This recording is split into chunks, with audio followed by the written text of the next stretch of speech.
You do socials, and we'll sit around and talk. Socials. Oh God, you're gonna make me do socials.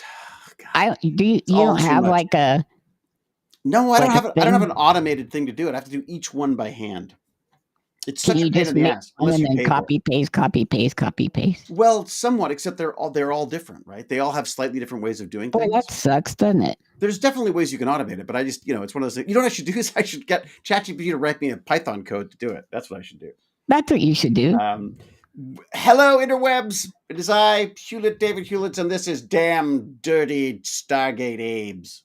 Well, I got a couple different links or notices. I got one from YouTube and one from Twitch. Yeah. So that's good. Saying that it's going. Oh, good. Because I got notices saying that the last one I did is demonetized because I put clips of videos in it. So no. Oh God, it's so ridiculous. HR Pugs, how are ya? HR. Oh man. It's fun. Well, it's not demonetized. It's like it is demonetized. Basically, they say they'll take the money. So whatever they can have all of it, huh? Whatever film company it was that had the rights to, I think it was God, what was it called? Rules of Attraction. I was just showing split screens. I want to show people. Oh yeah. So that one. Mental Projects. How the hell are you? Mental Projects. Are you new? Since it was your fault. I think I've seen Mental Projects. Go for Fluffernut. All right, so people are rolling in. Hopefully they can hear us all. We'll do the sound check first. Hello? Yeah. Hello? Hello, everybody. Hello. Hey, you know what else I can do? Does this work? Do we like this? Do we want to have people's chats show up automatically? Oh, yeah. We can do that if you want. I mean, it's just... But is this only going to be... No, look, that's YouTube and... it's everybody. Twitch. Yay. I think we should just have them all there. Sound is great. They're zipping down the side. Yay. All right. So... You just did that. That's amazing. Yeah, it's clicking a button. I'm amazing at clicking. What I do is I just go around clicking things, and then sometimes things work, and sometimes they don't. You're a regular Baron Trump with your computer genius. Everything's computer. Yeah, that's me. So you told me some stories today that I hadn't heard of, which I got to say I was these are not things that are. These are not showing up on my news feeds. So they're not. BBC hasn't talked about this that I'm aware of, not in the last couple of days, and neither has the CBC. And I don't think it's shown up on any of my late night comedy political stuff either. I try to go original sources and see what he's doing on his executive orders. Yeah. That's what scared me about DEI, and because nobody really gives you the full wording of what these executive orders are. Right. Or how god-awful scary they are. And how god-awful his White House website is. Oh, yeah. But let's just looks like someone it looks like the website for a pawn shop. We buy your used goods. It's yeah. True. That's the severity of it. If you just rearranged it a tiny bit and put some wacky characters, it'd be one of those Japanese sites trying to sell you stuff. That's it. Yeah. Those that special smart toilet. That kind of stuff. Hello, Sir Grumpy. Yeah. Is that a combination of our two names? Or just makes us? Sense. Instead of Gimpy G, you could be Grumpy G. I'm Grumpy G, you're Gimpy G. How's that? Oh yeah, okay. I like it. Oh, yeah, that's good. Or Grumpy D and Gimpy G. I saw now we're like some Rodney McCain. Rodney McKay. You really should just not even bring up Stargate. Because you will be roasted alive. Well, I thought you did. I mean, I think if you just read the script, you would have been just a jerk. Mm-hmm. But somehow you made it into like a likable jerk, like Sheldon. Except you were first, right? I was first. Was I first? I think I was. I think you beat Sheldon, so they ripped you off. I would have been Sheldon before. But the funny thing about Sheldon was Sheldon was Spock. I mean, you know what I mean? Like I feel like that character's been around forever. It's the Gimpy Grumpy hour. Quite like that too. That's a good show. That was the other thing for you. I went to put us on Instagram, and it's so complicated, and you got to do this and click this, and then wait for this, and then click this, and then it says, and it lasts an hour. I'm like, well, screw that, because we're going to talk more than screw that. Forget it. Okay, like you were trying to get me actually into it. So we're covering today. What was the title? Fascist. Oh, I called it Fuel for the Fascist Fire.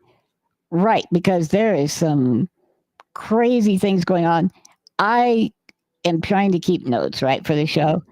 And the fact that we go once a week and I could fill up 3 things in notes in a day. Jesus. Okay. Is what's killing me. Why don't you go live more? You don't have to wait for me. I'm going to. I think I like you so much.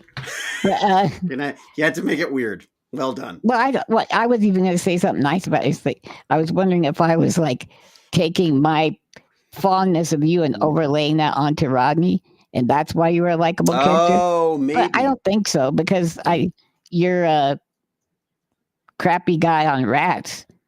I just thought you did a killer job. Crappy guy on Rats. That was he was he's gonna make some money. You had to make some money. That's all. He's like fleecing dead corpse bodies. Yeah, they're dead. They don't need it. That's probably, you know what I mean? Like, you're right. They're not going to take it with them. He's just a pragmatist. It's just, it just makes sense. Excuse me. So okay, yeah. Talk to us. Politics. Yeah. Okay. Hey, Trent, may I have my stick back real quick? I dropped it too far. Uh-oh. You got excited. He got excited and dropped his stick. I did. There you go. Well, okay, since I'm already on this page, could we bring up the thing we were just talking about, the eradicating government betrayal? Oh, yeah. Right. Yes, here we go. Let's see if people act like we have to tiptoe around the idea. There we go. Sharing it. Man, our heads are huge. I'm sharing the screen. Oh, is it this one? I gotta do this one. There we go. Okay. There you go. Yes. Is that the one? I think that's it. Yeah. There you go. Okay. So this is the fact sheet. I love that it's a fact sheet. Just in case anyone thinks it might not be fact, but it is a fact, apparently. It's President Donald J. Trump addresses risks associated with Miles Taylor. So who's Miles Taylor? Explain this to me. Miles Taylor was a fellow in the first Trump administration, and he was one of those guys that was claiming they were the adult in the room. They were making sure he wasn't pushing all the big red buttons he could find, or that he didn't mix up the Diet Coke button with the nuclear annihilation. Right, making sure the nuggies had ketchup. Right. And does he like ketchup, or what's his dip? Do we know what his dip choice is? Well, there was a big thing where he grabbed his nuggies and ketchup and threw it at the wall, and you could see ketchup dripping down the wall. That was that ketchup nice secretary. Seems a poor choice. It seems like a poor choice. Ketchup. It seems like his choice, though. Really. Maybe a nuggie needs a nice honey mustard. Yeah, absolutely. Yeah. Ketchup you can put on anything. Anything. Yeah. It's going to taste low like rent. ketchup. Very low rent. Yeah. For a really rich guy. And McDonald's, so.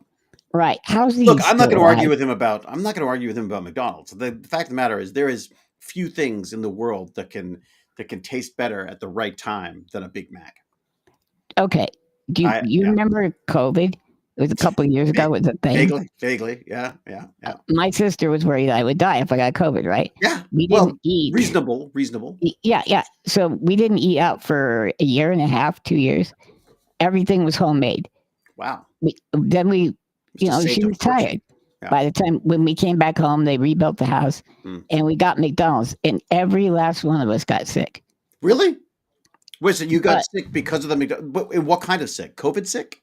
No, you just felt ill. Oh, well, yeah. That's just like your stomach. And you're like, what's happening? It's awful. And then we developed a tolerance again, and now we have McDonald's a couple times a month. It tastes delicious at the time.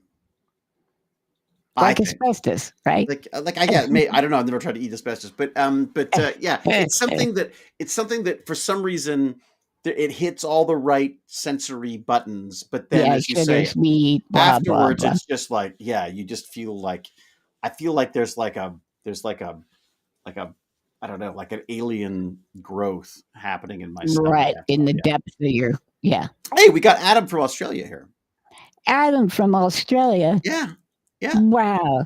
All the way down under. You say to Australians, right? Aussie, Aussie, Aussie. And then they say, oi. Oi, oi, oi. Yeah, that's great. I thought they said the C word a lot, but that's just maybe. With the girl part, I don't think C so. part What? with the No, girl. that's the Brits who say No, that. they do. Oh, is The it? Brits. I think the Brits use that. The Brits, that's a perfectly good insult, apparently. Okay, I thought it was just a Jane It's like thing. calling someone an idiot. Yeah. No, so yeah. No, it's I'm sorry, I'm teasing. Did Jane use it? I heard her looking for keys one time while we were speaking, and it was quite the little tirade. Really? It was a couple years ago. I don't think she generally doesn't use that. That's not something I've heard her use. Maybe it wasn't that, but it was a flurry, but it had that really smart accent. Well, it always sounds good. Yeah. So my brain, it sounded like it's like people swearing in French. That you think they're right. They're speaking poetry to you. Oh my God! We got Nebula from France. We've got Countryman 3000 from North Myrtle Beach. Myrtle Beach. Adam Waite says C word at least 3 times a day. Really? See, I was right. Okay. Yeah, I guess it's not one of my favorite words. Okay, I don't use it because I don't want to die. But kind of for me so too. Back to here. Yes. So Miles Taylor. So Miles Taylor, the stuff that he when he talked about being the adult in the room, was this in an article that was written, or how did it get out? Initially, he would release little tidbits to the press, like saying, don't worry about this, don't worry about that. There are people in the cabinet who are,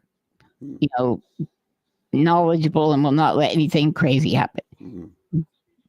But after Trump lost, this person came out, Taylor. Don't you mean since Trump was robbed? Oh, ripped off. Yeah, robbed. You're right. After he was completely ripped off, then won later, which makes no sense because he was in charge of everything when he got ripped off. Then when the other guy was in charge, he won, which that's so weird, isn't it? That's what happens. Just weird. Just what happens. Yeah. Yep. And I've got a podcast for you to listen to, by the way. What? It's a podcast called All In. And it's actually a podcast with some of the people working in Doge. Like it is in the weeds, and it is tense. It's pretty tense. What do you mean? It's like, is it undercover? No. Like it's literally it's some of the business people that are involved in Doge and other of them. I think they're all friends of Elon, and they have people on and they discuss politics and business and stuff. And it's challenging. Like I think I've seen some of this. Yeah, they had Ezra Klein on it the other day. Is there a Middle Eastern? Let me look it up. I'm pretty sure I have some. Some links for you. But so this guy writes a book when Trump gets out of power, and he went by anonymous before. Anyways, he writes a book about all the crazy shit he did, and he campaigned against Trump. So when your own cabinet campaigns against you, and by the way, nobody came back from Trump's first go round. Well, except for Stephen Miller, who is like straight up Nazi, anti-Semite and all that. Who's that? Which one was that? Stephen Miller. Stephen Miller. Okay. He's a bald-headed guy that comes on and gives these bizarre screes. And nothing will stand against us. What was it? Judges cannot tell the president of the United States what to do. You got to love this when it under his name. Well, again, this is the Southern Poverty Law Center, but it says Stephen Miller is credited with shaping the racist and draconian immigration policies of President Trump, which includes zero tolerance. Which includes zero tolerance policy, also known as family separation, the Muslim ban, and ending the Deferred Action for Childhood Arrivals program. There you go. So he's back. Yay. Yeah, great. Not the same vice president because that guy was too dang honest. Even though he was a psychotic religious zealot. But hey, whatever. Countryman 3000's been listening to that podcast too. It really is. I can't wait for you to listen to it, Lance. Is it intriguing, like listening to Palpatine's like download conversations or what? No, it's like you really have to pay attention because there is fact and fiction. There is, they are the hardcore Doge, pro Trump side of stuff, but they're not idiots. And it's not about everything. Not about everything. What is what I'm saying, I guess. Because there's some stuff where I go like, oh, okay, no, that's fair point. And then a second later you're like, oh, for God's sake, stop the anecdotes. That's not stats. Those are anecdotes. So there's a right. You got to listen to it, because especially listen to the recent one with Ezra Klein. I highly recommend that one. Okay, yeah. But they're total right wing. It's right wing's the wrong word. They're Trumpers, I think. Right. It's weird, huh? You can't really call them conservatives because they're trying to change everything. You know what? I'm sorry. You can't call them smart because you got to listen. I mean, they are smart-ish, but their minds are so warped by their desires that they have confused desire with fact, or they'll bend fact to meet desire. I don't know, because that's what I got. That's why I listened to this podcast, was because first off, it was one of the guys guested on another podcast that I listened to, which I also love, called Pivot, which weirdly there has two hosts. They each have their own podcast. I don't like either of their podcasts. I only like it when they're together because they counter each other. Okay. But so they had one of these guys on, and he was just quite well spoken for what he represented. I mean, look, it's always a surprise to me when I hear someone who can put some kind of historical and political context to what's going on from the other side, because it just seems like seems like a giant disaster at every front to me. But yeah, like I said, I think you should listen. Look, it'll drive you nuts, because there are times when there's one guy in particular who just like basically shuts people down all the time. So, Jack, how are you, Jack? Maybe they're not idiots, but they could have some sort of mental illness. True. Yeah, maybe. I also like The Verdict with Senator Ted Cruz. Really? Oh. Isn't that the liberals' attempt to do a podcast of some sort? No, Ted Cruz. Remember, he was like, I can take a lot of stuff, but you're not going to insult my family, Trump, or there'll be problems. And then he's like bootlicking until the cows come home. I wouldn't listen to anything from Ted Cruz because he is completely flexible on his moral stance. He will change. A lot of them are, though. Like, I mean, that's. Oh yeah. I guess what got me in the last chat was that, even Ezra Klein has a new book out, which I'm kind of interested to read now.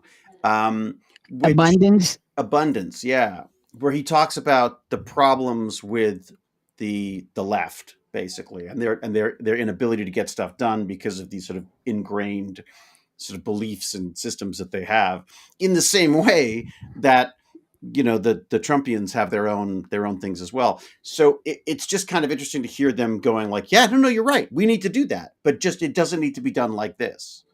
I think in the end, how do I say this?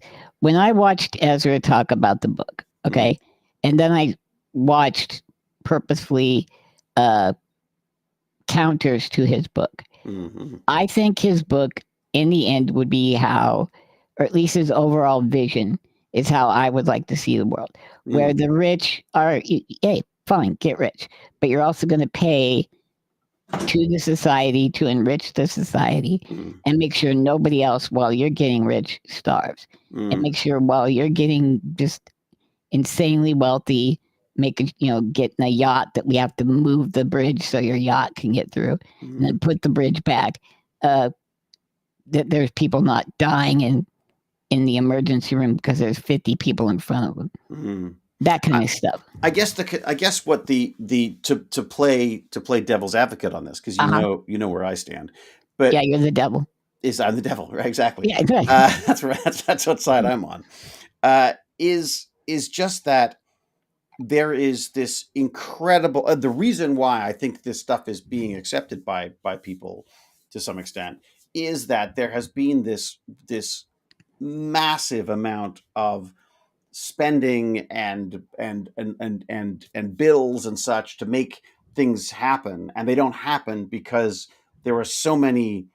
I mean, you don't want to say so many checks and balances. I think you obviously need to have checks and balances, but there does seem to be a kind of an anchor to a lot of the liberals' attempts to make changes. Well, and there's too much there's too much red tape on a lot of stuff. So should we do a show? Because I could show you all the counters to what a lot of his stuff was pretty misleading on, like what was gumming things up and what was slowing it down. Oh, Ezra Klein stuff? Yeah. Oh, really? Okay. All right. That it was, what do you call the anti-regulation? I mean, his was really pro anti-regulation, right? And I am pro. I don't want a rich guy getting stinking rich by offloading his expenses. Like, well, gosh, it costs so much to get rid of this goo that we make from making widgets. Let's just dump it in the river. And then we save all that money. Now, sure, people 50 miles down the road have 3 eyeballs. Right. And 0 testicles. But hey, that's okay. That's cool. At least we're not paying it, right? And because because that's a cost that we're not seeing on the books, but we will have to deal with it later on, basically. Right. They don't count it on their ledger, but then we have to do what was that called? The super fund? Do you remember that? There was the super PAC? No, super fund. There was a place in Colorado here called Rocky Mountain Flats where they were dumping radioactive material and they had to come back in, put down lining underneath all of that. It just took billions of dollars that if they would have disposed of it properly in the first place. It would have cost them money. But if you're not, if that's my problem. If you don't have a business that can make a profit, then that business shouldn't exist, right? Oh, that's the capitalist way, isn't it? Isn't that the? It should be, but what they're doing is they're getting the government to come in and subsidize. The government's not a business. Yeah. Well, but like if you look at Musk, how much of most of his profit is from selling carbon credits to other companies. Is it? Yeah, and then other subsidies from, like Green New Deal stuff. But then why would he work against that then? Oh, he's not. He just signed a contract. No, he's also one of those smart idiots. I don't think he realized that people on the right wanted Hummers that guzzle gas and spew out black smoke, right? And the people on the left were his customers, and he just shit all over them. So he's not a genius as far as all around a genius, round filled out. I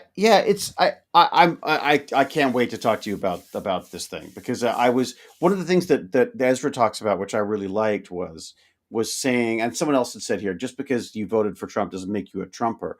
I agree. I think we have different levels of that for sure. I can understand why people would vote for him the first time. Or either time, because I mean the fact of the matter is, if you're sick and tired of politicians and people promising things and things not happening and government moving slowly, and you think that you need to disrupt everything, then you would vote for that. I understand that desire. I can't bring myself to do it because I just don't trust the man. He never showed himself as the agent to do that though in his first term. That's why I say first term. What about the drain the swamp and all that stuff? Well, he said that, but he didn't do it. Yeah, but the saying is, that's the thing though, is with politics these days, it seems like the saying is more important than the doing. Oh. Like announcing that, I would say it makes you, if you can admit that Trump does things that are wrong, which he'll never do. Yeah. Every president's going to make mistakes, certainly by different people's assessment. It just seems that this is not. This seems but the MAGA people I know won't do that. Yes, they will not, no matter what I put before them. But there's always been that problem with the two parties in the States. Is the people are like they're like Republic. Well, less so much Democrats for life, unfortunately, and Republicans for life. It seems like you're undecided, or you are a staunch, always going to vote right, or you're a staunch left, always going to vote left. Wouldn't you say? Like I can speak for myself, but no, there's a difference between saying the overall goals of this party are basically to further the mandates of the rich, and these are to further the mandates of the people. And then you always stick with that. Like, let's say, if I were black in America, I would always vote Democrat because the other side was the opposition to the civil rights. But they didn't, though. There were populations of both black and Latino voters who voted for Trump.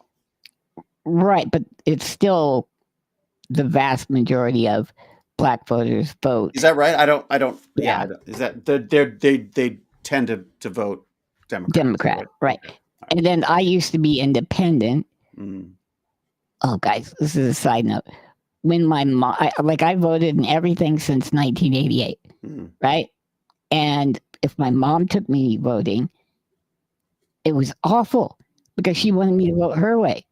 And so she wouldn't flick a switch for me. No way. And oh man, we got in a war, and and this is out in the open because I couldn't get and pull the curtain behind me, right? Yeah. So oh my God, I didn't realize that's freaking insane. Wait a second. So what are you supposed to do? How are you supposed to protect your rights to vote then? If you as someone who can't flick the switch yourself, what are you supposed to do in a situation like that? Well, now Colorado is absentee ballot, so I can just fill it out and send it in. Well, besides, I have people around me. Like my sister was born with me, and she knows even if she doesn't like it, she'll do what I want, right? For myself. Do you get what I mean? What's to stop them changing your vote or not sending your vote? I mean, I know they wouldn't, but I mean, I'm talking about just in a general sense. How does one protect one's right on these ones? You fill it in, then they have a special envelope that you put it in and seal, and it looks like it's kind of tamper-proof in a way. Like the only way to get back in would be to cut it. Right.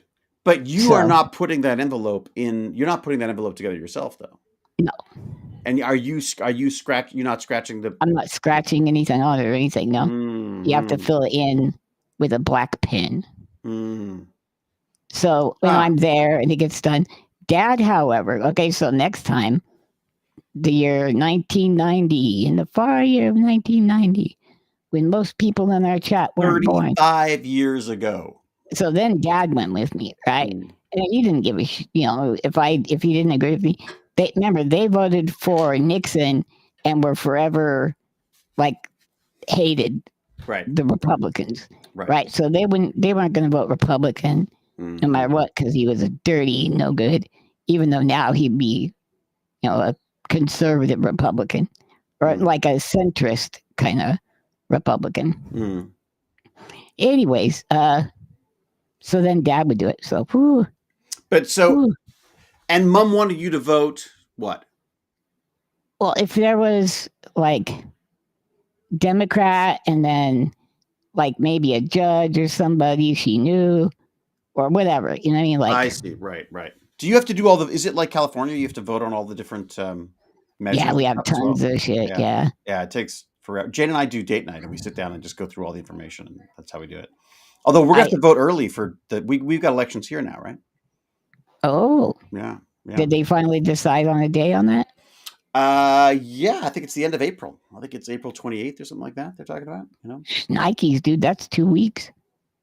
It's really short. I am amazed at how short it is. Do you have to go in and vote?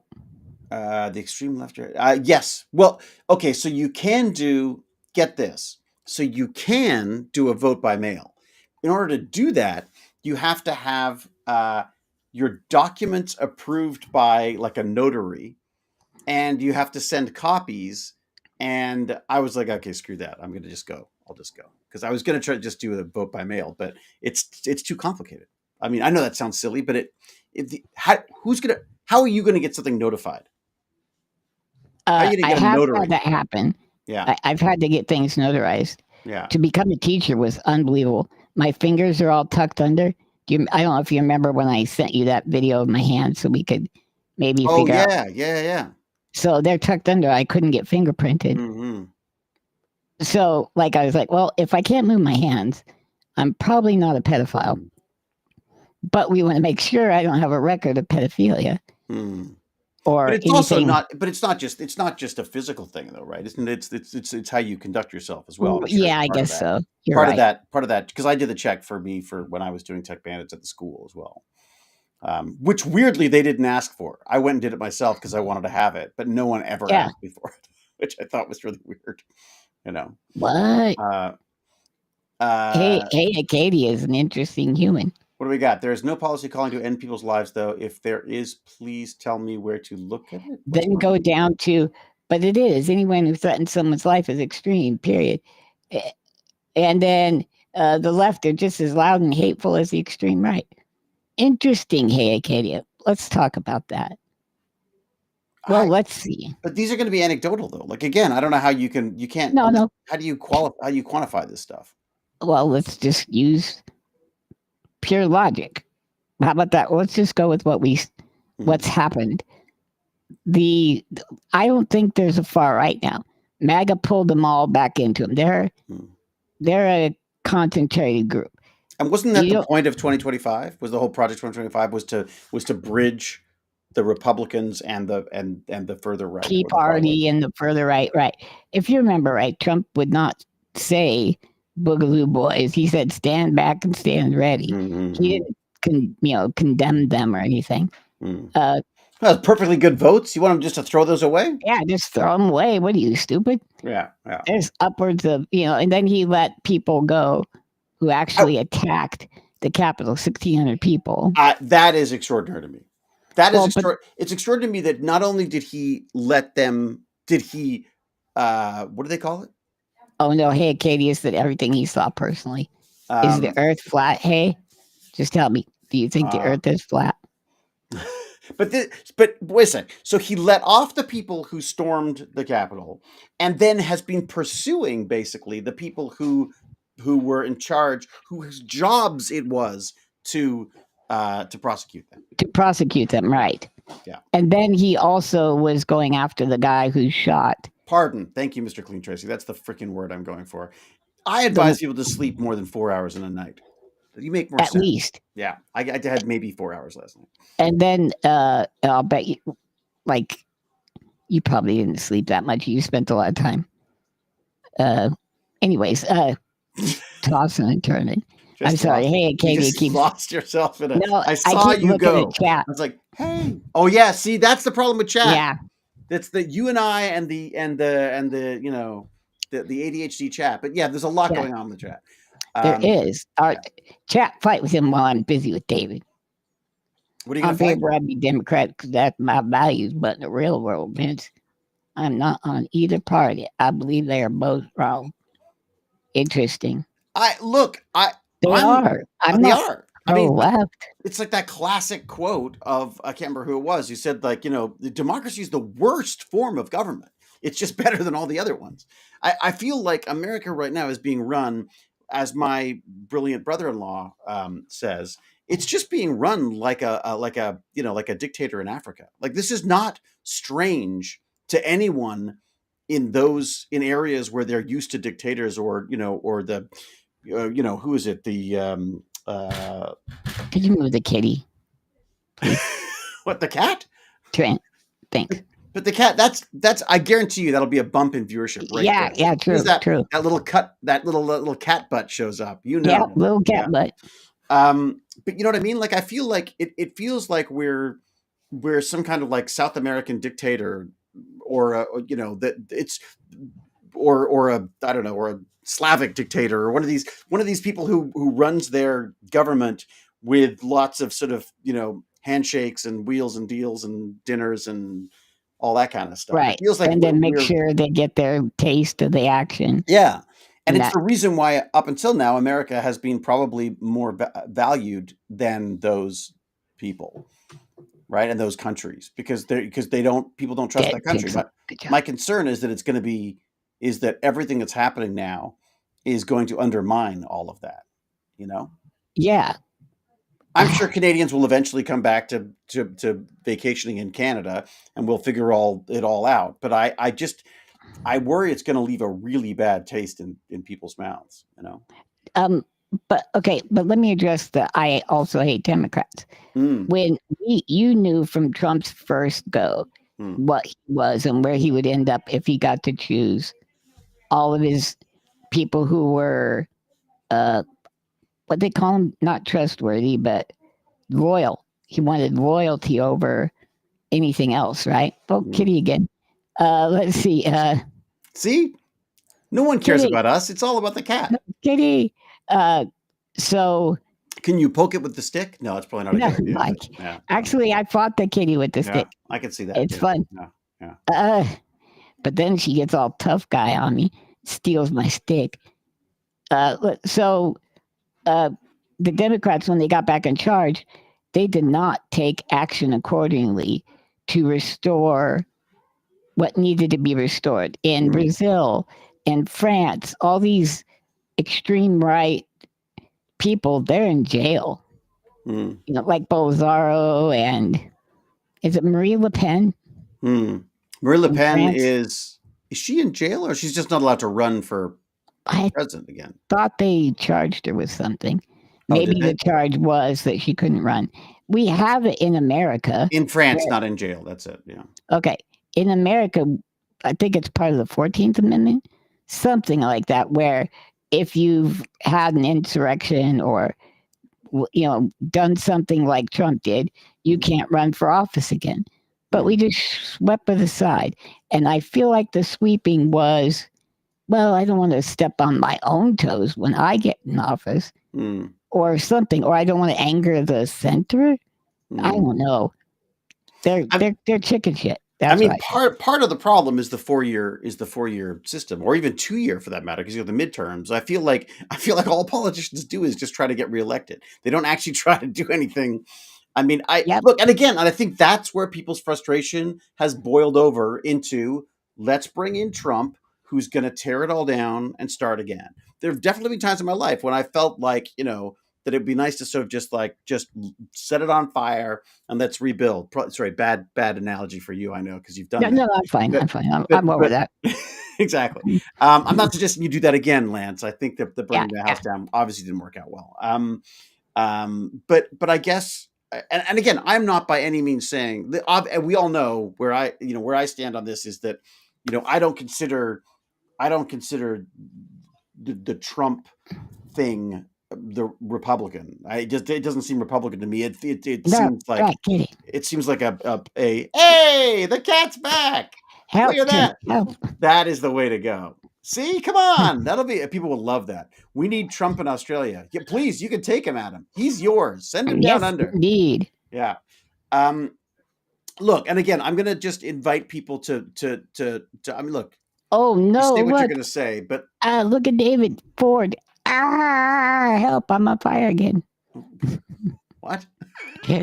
Oh, what happened? Trump is aggressive about getting things done his way, like a dictator, but for all the right reasons. To me, he is the lesser evil. Again, but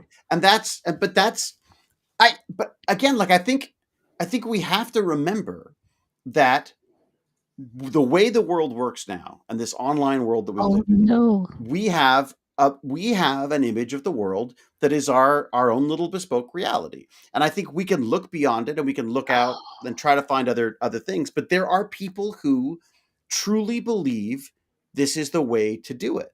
And I struggle so much with that, right? I struggle with it. Let's start back over on this, though. What was that saying, David? First they came for the... Oh, yeah. Whatever. First they came for the trade unionists, first they came for the Jews, then they came for the trade unionists or whatever. Yeah, there was. But I wasn't one of them, so I didn't care. Yeah. So so David Ford is saying, "Hey, as long as they're getting the scoundrels I don't like, cool on you." But when they come for you, David, you're not going to think that way. There are plenty of Trump voters who worked for the government and looked around them and saw that, oh yeah, that guy's lazy. That guy's waste and fraud. And then they got fired for no reason. They say, hey. So the full quote, it's from German Lutheran pastor Martin Niemöller. It says, first they came for the socialists, and I did not speak out because I was not a socialist. Then they came for the trade unionists, and I did not speak out because I was not a trade unionist. Then they came for the Jews, and I did not speak out because I was not a Jew. Then they came for me, and there was no one left to speak for me. So, David Ford, not great. Mean or anything. That was designed for you. Mm. You can't say, we're doing this an awful way, but it's okay because it's a cause that I currently support. Mm. It's like they say, I have to support your right to say Nazi stuff and get your permits to go do a Nazi rally. If I want the freedom to have books that I want to read and, my own speech protected. Mm-hmm. It's the same thing. You cannot excuse. I'm laughing at I'm laughing at Dinner Bell's comment about the actor radical extremist Dave Hewlett. That's me. It's true. You're living on the edge, David. Oh yeah, that's it. The right love to trick people into thinking they're equal to the opposition when they're absolutely 100% worse. I think the problem we have is that we have to fix government.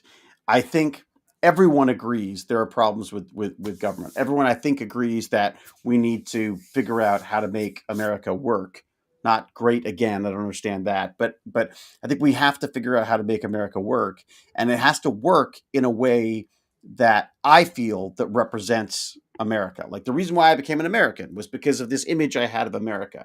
And it was an image of power, of soft power. I saw the amazing things it did around the world and the effect it had on people around the world. And we gave money that wasn't necessarily just on the balance sheet. It was making the world great. And that's what made America great to me. Fighting Ebola in Africa helps Africans. Now, if that makes you mad, then I guess gross. But let's say it does make you mad. Fighting Ebola in Africa keeps it from spreading to America too. So doing these good things, and then the people in Africa feel beholden, or at least affection for that country that helped them. There was a lady who was doing like Elmo and kind of things for Iraq. Show it was like a Sesame Street for Iraq. Oh, it's like Elmo kind of stuff. I was like, what the hell is that? Well, Sesame Street for, cute puppets and things like that, right? But the Elmo guy, didn't the Elmo guy wasn't he like... Yeah, the Elmo, I think the real Elmo puppet has seen and done some seriously messed up stuff. Yeah. Anyway, yeah, that puppet needs to be at least laundry. So, yeah, probably dry cleaned.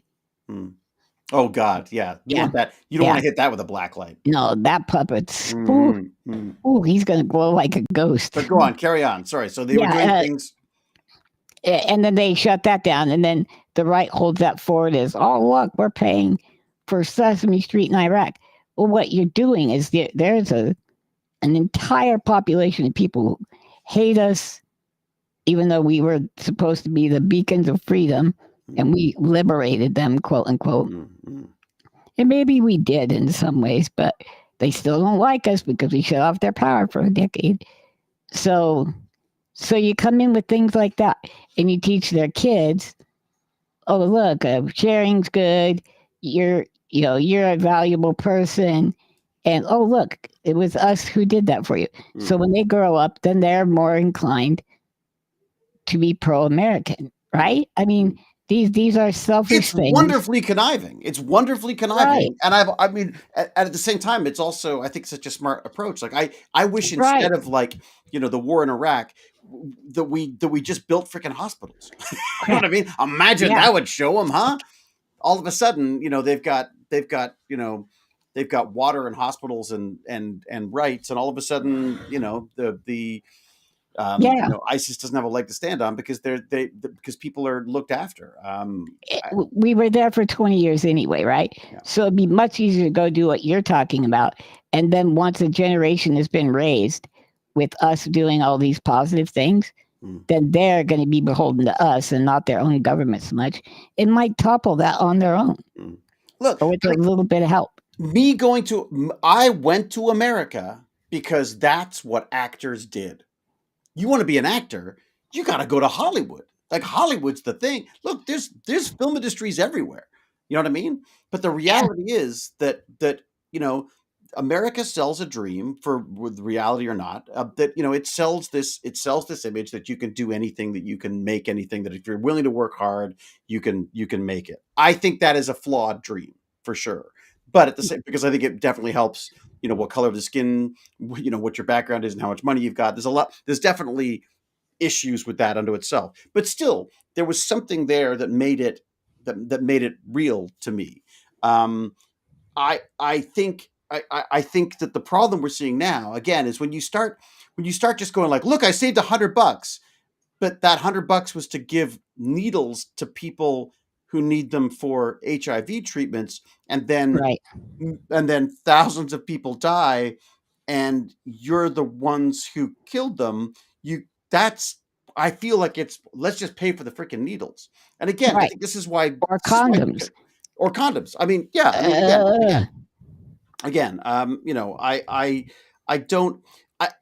think one of the things that people forget, the left and the right for a second here, because again, I will say this, and I've said this before. I feel, I'm a bleeding heart conservative at my core. But I knew I didn't trust you. But exactly. So I feel like that's where I came from. I've moved very, very far left since even the pandemic, because frankly, I just feel like we should be looking after each other.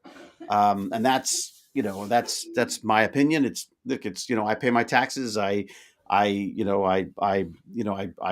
the laws, and so it's my right to hope for that, or to vote for that. You look at the things that work and don't work, though. I feel like you've come to a more rational position. Like you bombed Japan, and that wasn't going to turn them around. What you did was then you go back in and rebuild them and make them your ally. But we paid tons of money, everybody. Lots of soft power after World War II. Tons of it going through Europe and, Asia and all these places, and helping them rebuild. The only place we didn't get into was Russia. And that didn't turn out very well. So the soft power is very worthwhile. I agree, and I think that's so. I guess the point of the soft power thing is basically saying, like, anyone could do cuts, and you hand a monkey that chainsaw, they make all the cuts you want. It's just whether they're the smart cuts, and whether they have if there's any sort of like rhyme or reason to them. It seems to me like if he wants to focus in and fix these issues, he should focus in and fix these issues individually, as opposed to just like making blanket tariffs and. Well, okay, so actually, since you and I like soft power, that actually would have been a right-wing idea at one point. Do you know what I'm saying? The left didn't like the meddling. The left wanted us to stay out of other countries' business. How we did? The left did? Yeah, they didn't want us involved in Nicaragua and all these other places. Oh, so more historically. Not just in a military way, but in just not meddling, not pushing the scales. That was the leftist thing. Let them do their own thing. They're people. They have agency. Let them do it. And so you and I idea of gently manipulating these things to come out to outcomes that we like, that was right wing. Now it's not. Now it's I don't know where it's at. There's a chat thing here I'd love to just put in here. If you can't see the hate on both sides, then you are probably one of the extremes. If you can't be willing to call out your own party on bullshit, then you're probably part of the extreme. Hold people to the same damn standards.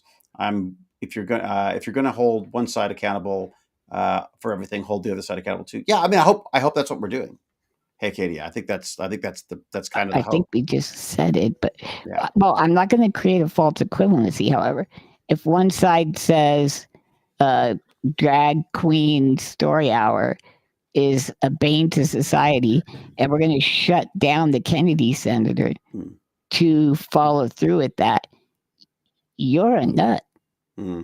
Sorry, and you're mean, because Milton Berle was a drag queen.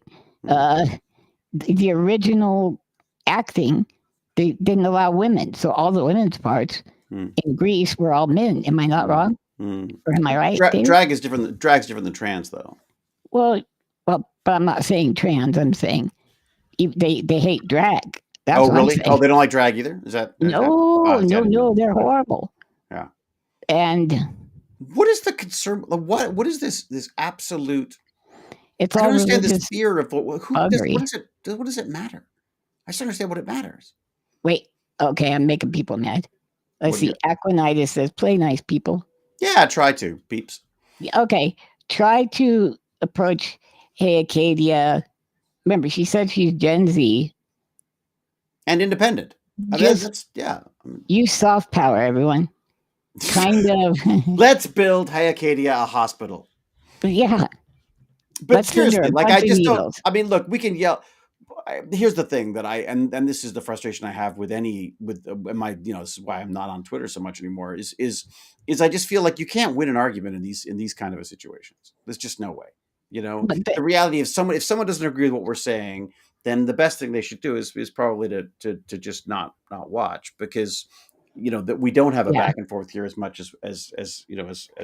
Well, and I would invite Acadia, if I do my own episode, go to GimpyGod on Twitter, send me a message. I will put you on with me with just a bit of vetting to make sure you're not going to be sitting there, showing dirty pictures or something.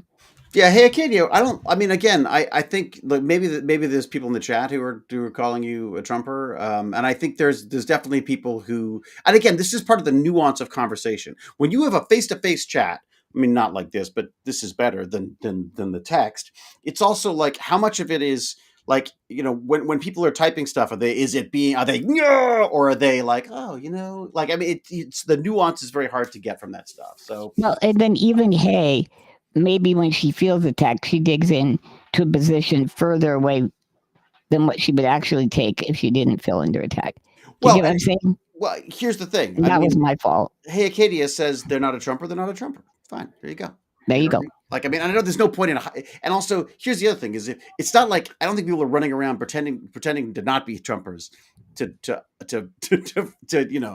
this right sneak in there, unless they're this guy who you're talking about on the fact sheet, who was apparently in Trump's organization and was out there writing. I got to read this book now. I want to read his book. Okay. Right. Okay. So, well, let's just do our own stuff. See how I brought that apologize. You're a goddamn genius. You're so good. Are you sure you want? Just play one on television. That's all. This is why I wanted you to be in the remake of Showgirls, because you have an all-around skill set. Mm-hmm. Plus, you went from Canada to LA to make it big, and you ran across hard times and did some questionable things. So I'm just saying, you would understand that character better. I feel like we need like a little one of those like those dream sequences to sort of start flapping over you when you go off on your your thing. Just think about it, people. Showgirls, David. Well, I mean, we'll call it show guys, just to show dude. The only trans people they care about are trans women. Strange, right? No talk about trans weird. Men. So you mean transitioning to men or transitioning? Yes. Yeah. I see. Like Elliot Page, they have attacked her. Kim, fuck. Sorry, everyone. Sorry. That's right. It's all you can do is try, right? That's and I want to respect them. That's my only deal. Is I want people to be respected. People come up and disrespect me all the time. They come up in the the store and say, "Oh, your life won't have to be like this when you get to heaven." And I'm like what? I mean, these are people I don't know. And they say, you'll be able to pet lions and tigers in heaven. And I'm like, I don't know what you're talking about, lady. You need to be further away from me, please. Well, but I try to talk to them. And they say, well, you'll get to be happy there. And I was like, and I literally say to this lady, what makes you think I'm not very happy here? How can you be, Lance? How can you be? How can I possibly be happy? Right? So I don't know. I feel like we got to a point. I feel like we were getting to a point where everyone was so terrified to say anything to anyone. And I think that it comes down to, and we're there again, but on a different type of thing. Like, I feel like we're in a different, now it's like, for God's sake, don't say anything that might be conceived of as pro-Palestinian, because that becomes anti-Semitic, and then there's a whole issue there. But I feel like somewhere in there, we've got to find a way that we can respect who people are, who they want to be, and why does it matter what they like? What right do I have to say anyone else about anything about anyone else's life? My perspective is very, very specific. I have my my view of the world is based entirely on my life, as it is for everyone else. I mean, so why? So the question is, how do we educate people in a way that they don't necessarily say the right thing, but at least they're open to understanding it if they get it wrong and willing to correct. Yes. Right? There are going to be mistakes. That's why my license plates on my car says GimpyG. That's why I go by GimpyG. When you come into a room and you say, don't say anything about me, I'm just regular old me. Well, that kind of puts people on edge, right? They don't know what they can and can't say, do and can't. Wait till you. Well, that was that ridiculous thing where everyone was like, I don't see race. And it's like, yeah, because you're white. Yeah, you do. You know what I mean? That's why you don't see race, because you don't have to. You know what I mean? But like, wait till you see me around the business meeting or something and everybody goes to shake hands at the end. It gets weird, man. Like, quick. I'm like, well, if you want, you can give me a hug or a pat. I don't care. So, but we have to do that for trans folks too. They are simply living a life that feels good to them and feels right for them. I don't care about the science. I don't care about anything except their well-being. And I don't have a right to like squash that for my own personal comfort. Screw me. Who am I? My cousins believe that homosexual teachers are in the schools to program our children, or I guess to groom them. Is that the right? And I caught some in that shrapnel too, because like I said, there was a letter to the editor about we don't want teachers like Lance. He might make people want to be disabled, influencing our kids. Well, right. That's what my my quip back to the letter to the editors. Do you think I'm going to like talk kids into jumping in front of buses and becoming quiet? But I think they really mean not that you couldn't, because I do feel you're capable of it. But that's part of my idea to become a serial killer. But yeah. Or at least that's Lance's pitch for a movie series or something. Yeah, that'd be great. Oh shoot, what was I going to say? Okay, so my question with this, it always comes down to when it comes down to like, are you're worried about people's sexuality and when it comes to schools and stuff? I go, okay, so no female teachers no female teachers should be teaching boys and no male teachers should be teaching girls. Is that what we're saying? Because if the trans thing is an issue, then I don't understand how we're supposed to. How do people get used to the other sex and learn about how to be respectful and understanding for the other sex if they have no interaction with it? Like an all boys school, so it should all be all boy teachers, and so if you're gay, you can't be an all boy school. You'd have to go and work at a girls. Like, I mean, how does it?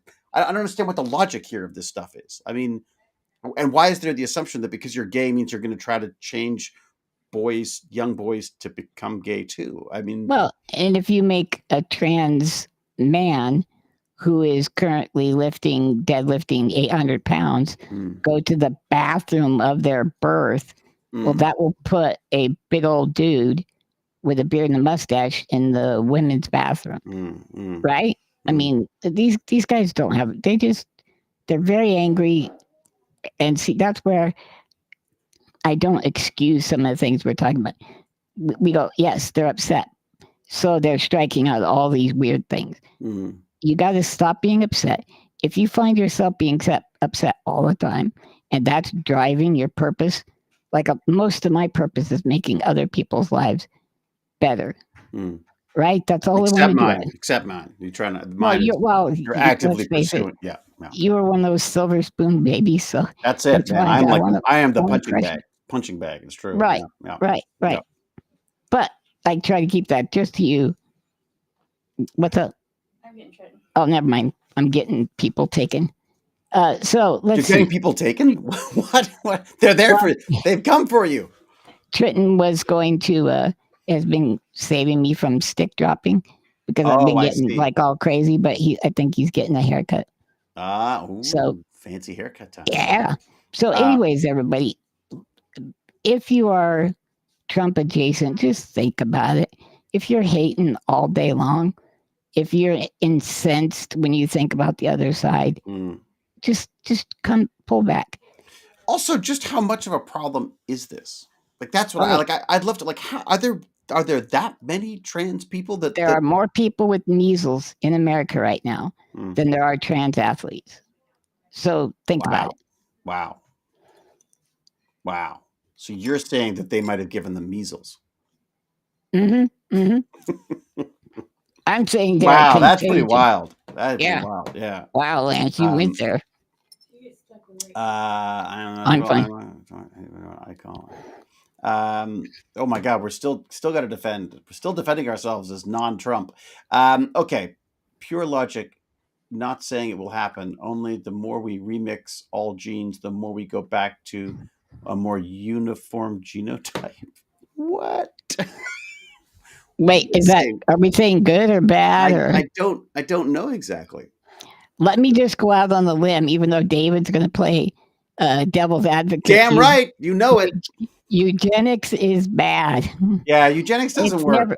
Oh, come on, David, you're the devil's advocate. No, I can't devil's advocate that. Because the reality is, what I hate about eugenics is that it pretends to be science. That's my frustration there, is that they say like, oh, obviously, a clean, but we know that the so-called clean bloodlines, I mean, you end up, with royal families and stuff. Right. You get the Habsburg jaw and you stick yourself with a needle and you and what is blood. The idea of purity of any sort is ridiculous anyways, because what is, it's you're taking arbitrary traits and putting value to them. That you have decided have value. Yeah. Yeah. Whereas the reality is that the only thing that's going to, although we are in an interesting situation now because we are about to choose our evolutionary path now.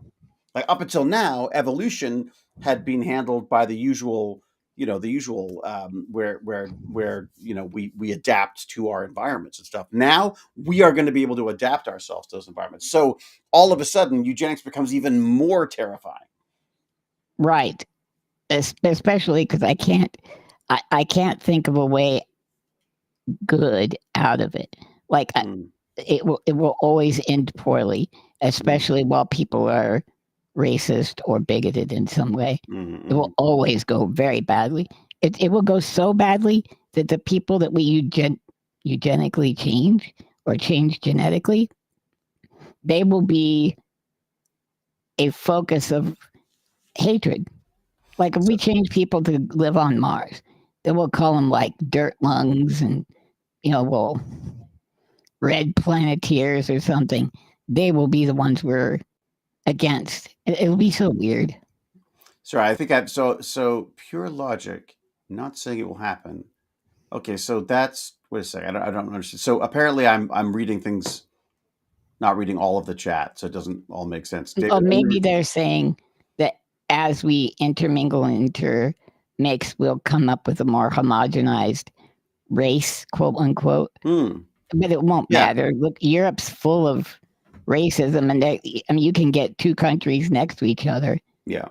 Like Poland, Polacks, right? Toronto and Vancouver can argue. I mean, that's it, right? I mean, Quebec.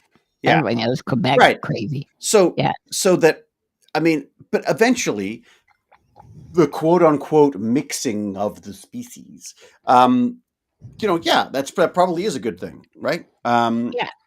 But the problem is that's certainly not what is. There's a lot of people in the world who are very much against that, and a lot of it comes down to there seems to be a lot of religious connotations to that, a lot of weird historical things that you get to pick and choose what you like and what you don't like. Perhaps we're moving towards a more transhumanist race.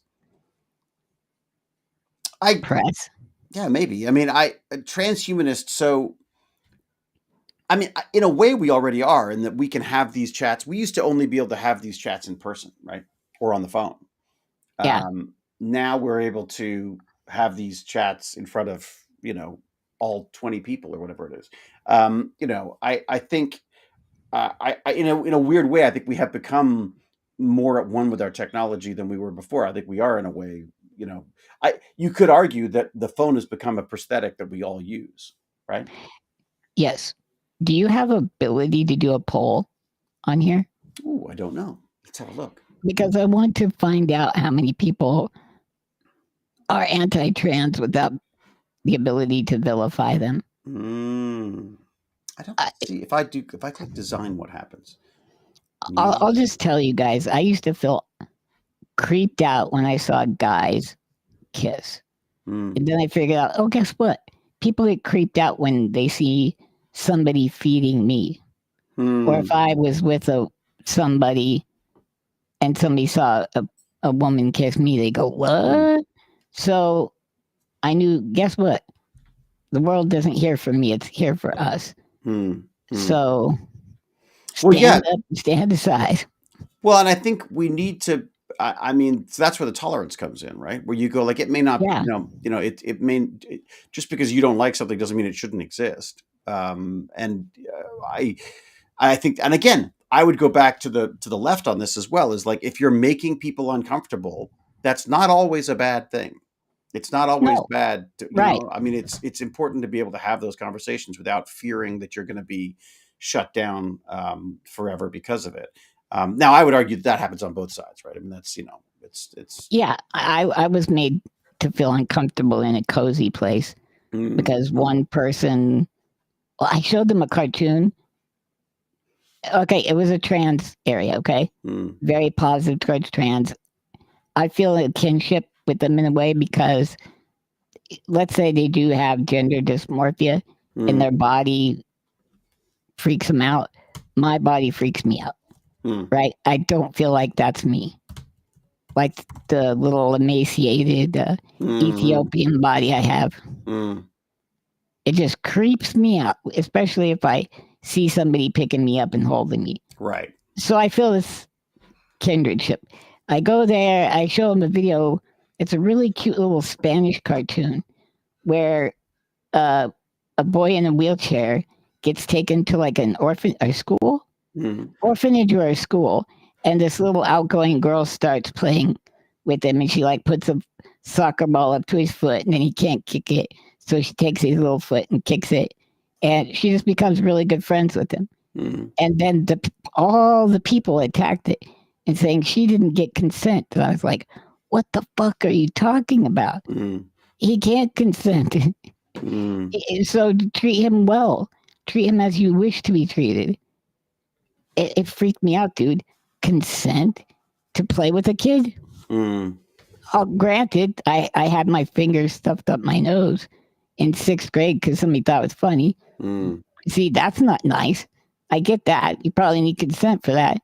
I also had marker drawn on my face because I was helpless. Did you pass out drunk? No, I was perfectly. See, that only happens to us if we pass out drunk. Right. Yeah. For me, I was just there at the back of the room with the cool kids. Right. And so one of the cool kids went, "Hey, I can draw on Lance's face." And there's nothing he can do about it. Again, permanent marker. Like, again, I feel like,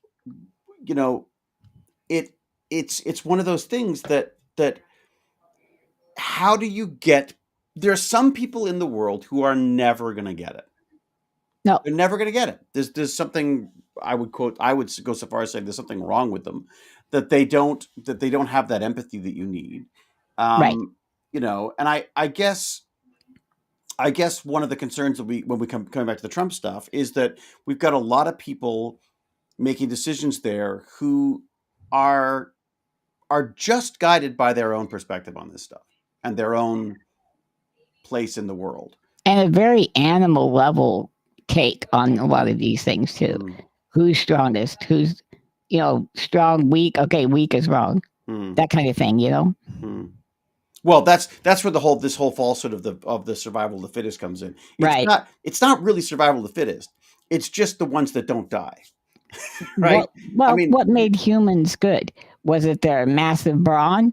Because a gorilla would rip us to shreds. Yeah. Or is our intellect and our ability to communicate? Yes, that's the thing. Well, some would argue it's more than that. That it's our ability to work together that helped on that too, right? That we could plan and strategize in a way that no other animal could. So I don't think it was the single human, right, that did that. It was was the ability to communicate and hey, wasn't that part of that book you hated so much? Wasn't that part of? Oh gosh, what was that? Sapiens? Yeah. Yeah, I hate. Yeah, there were so many things that were wrong with that. But one of the right things I thought was that they talked about that maybe that was what helped distinguish us from the animals. Well, you should go back, everybody, and look at David's talk with Isaac. Arthur. Isaac Arthur, a very smart fella, and he said humans are have taken the first step to a hive mind with the ability to communicate, which is very cool. And now we have the technology to help us do that even more. Right. Hello, Jason. See, Jason's just showed up, so he has no idea just how. Run, Jason. Yeah, run while you can. No, stay a while. You're fantastic. Generally, I excuse myself because it's my choice. Okay, there you go. Oh no, who was that? Black Diamond said generally it was in reference to something else as well. So okay. Yes, it's everyone's choice to leave a room they don't feel comfortable in. But it's not your right to tell someone they are wrong just because you are uncomfortable, unless it is violating your literal personal space, your literal personal space. LOL. Yeah, I mean, so sorry, they don't feel comfortable. So yes, you can absolutely leave a room, of course. But again, I also, and I don't leave the room. Don't be such a snowflake. Acknowledge that things are different from you, and that you're not going to be comfortable with everything, and that maybe you are the one who needs to adjust your thinking, that the world has to accommodate you like that. I don't know. I've never thought the world has to have a ramp up every cathedral or anything like that. I'd like to be able to get places, but it's funny, isn't it? Though, I mean, if the human that invented the stairs, if humans weren't able to walk, they wouldn't have invented stairs. They would have invented different ways of getting around and stuff. Right. I mean, I think there's a perspective again on that where you go, okay, why not make it as easy for everyone? Right. I mean, why exclude anybody if you don't have to? Again, you don't want to bankrupt companies by making them do ridiculous amounts of changes to their storefronts or whatever. There's got to be a certain amount of common sense, which I know our right leaning friends love about that stuff as well. But it doesn't mean throw it all out, right? Right.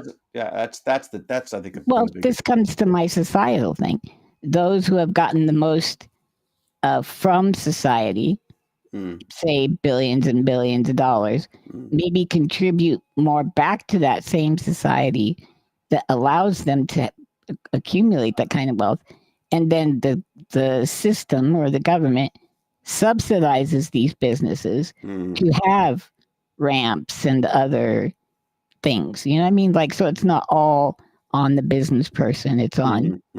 Actually, you get tax breaks and things too. So. Yeah, exactly. And then that's why that's why there's government pushing for some of this stuff. But again, we've also got an aging population, right? So those ramps, there's going to be a lot more of us using those ramps. You will not be complaining about the churches being forced to put up those ramps when you're 80 in a wheelchair and want to get up there to do, the bake sale or whatever. Right, and then they shove you into the dumbwaiter because you're the best man, and then you get stuck halfway up. I hate that. Was that a real story? Yes. Jesus Christ. Oh my God. That's got to be terrifying. It was humiliating, terrifying, and they didn't get my jokes. Like I was stuck in the upstairs and I couldn't come through, and we couldn't move up or down. So who put you in the dumbwaiter? Okay, the dumbwaiter was really big. Yeah. My dad helped us. I was the best man. We didn't know I wasn't going to be able to get to the proceedings.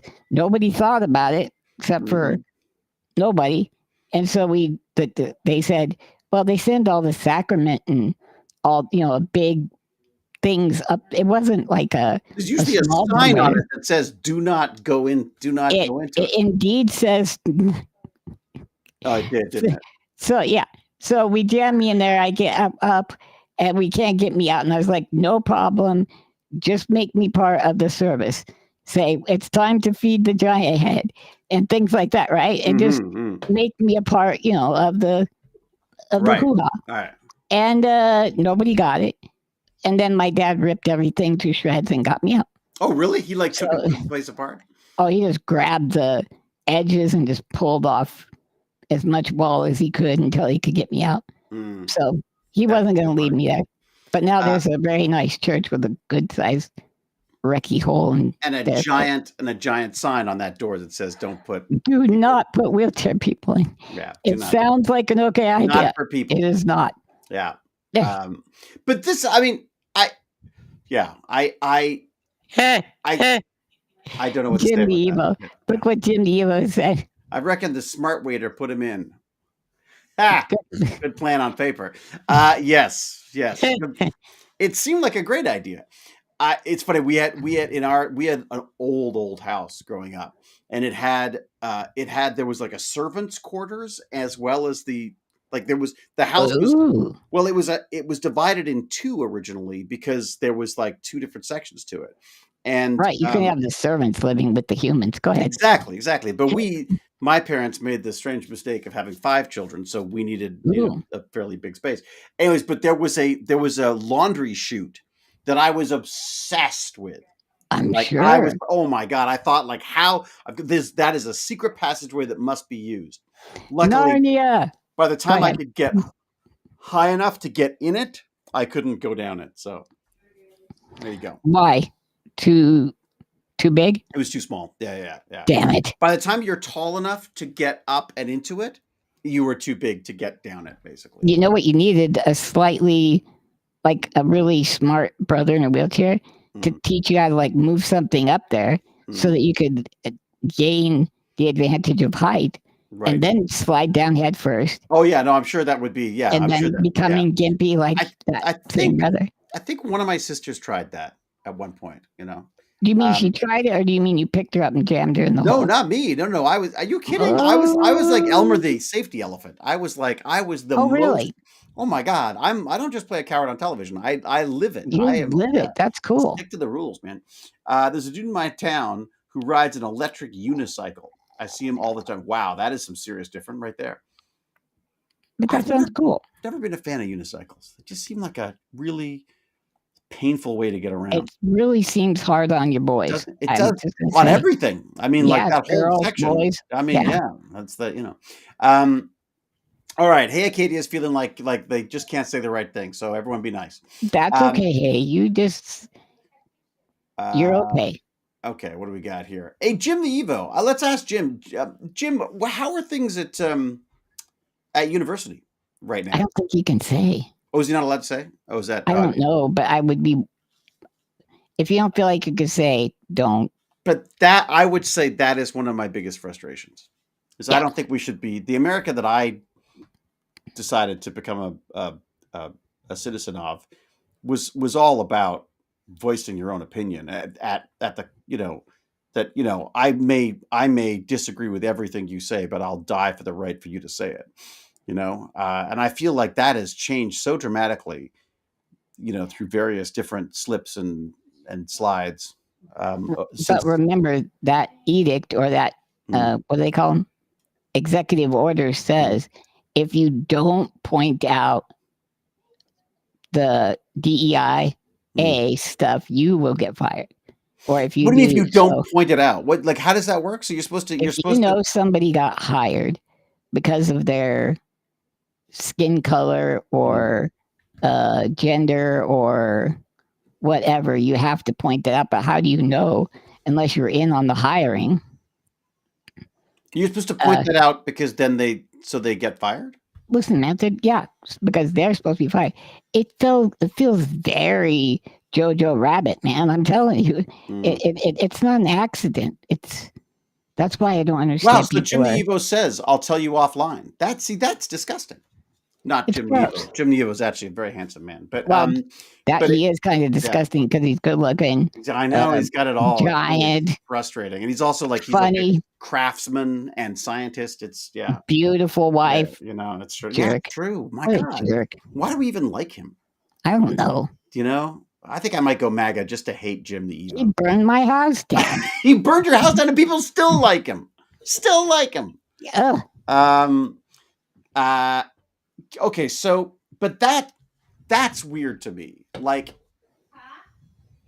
I'm maybe I'm struggling to equate things that I shouldn't, but I go, okay, I know that people were complaining that, oh my God, you said one silly inappropriate joke and then you get canceled, or you say something nice about what some lady's wearing and you never get a job again, and that's not true. But go ahead, yeah.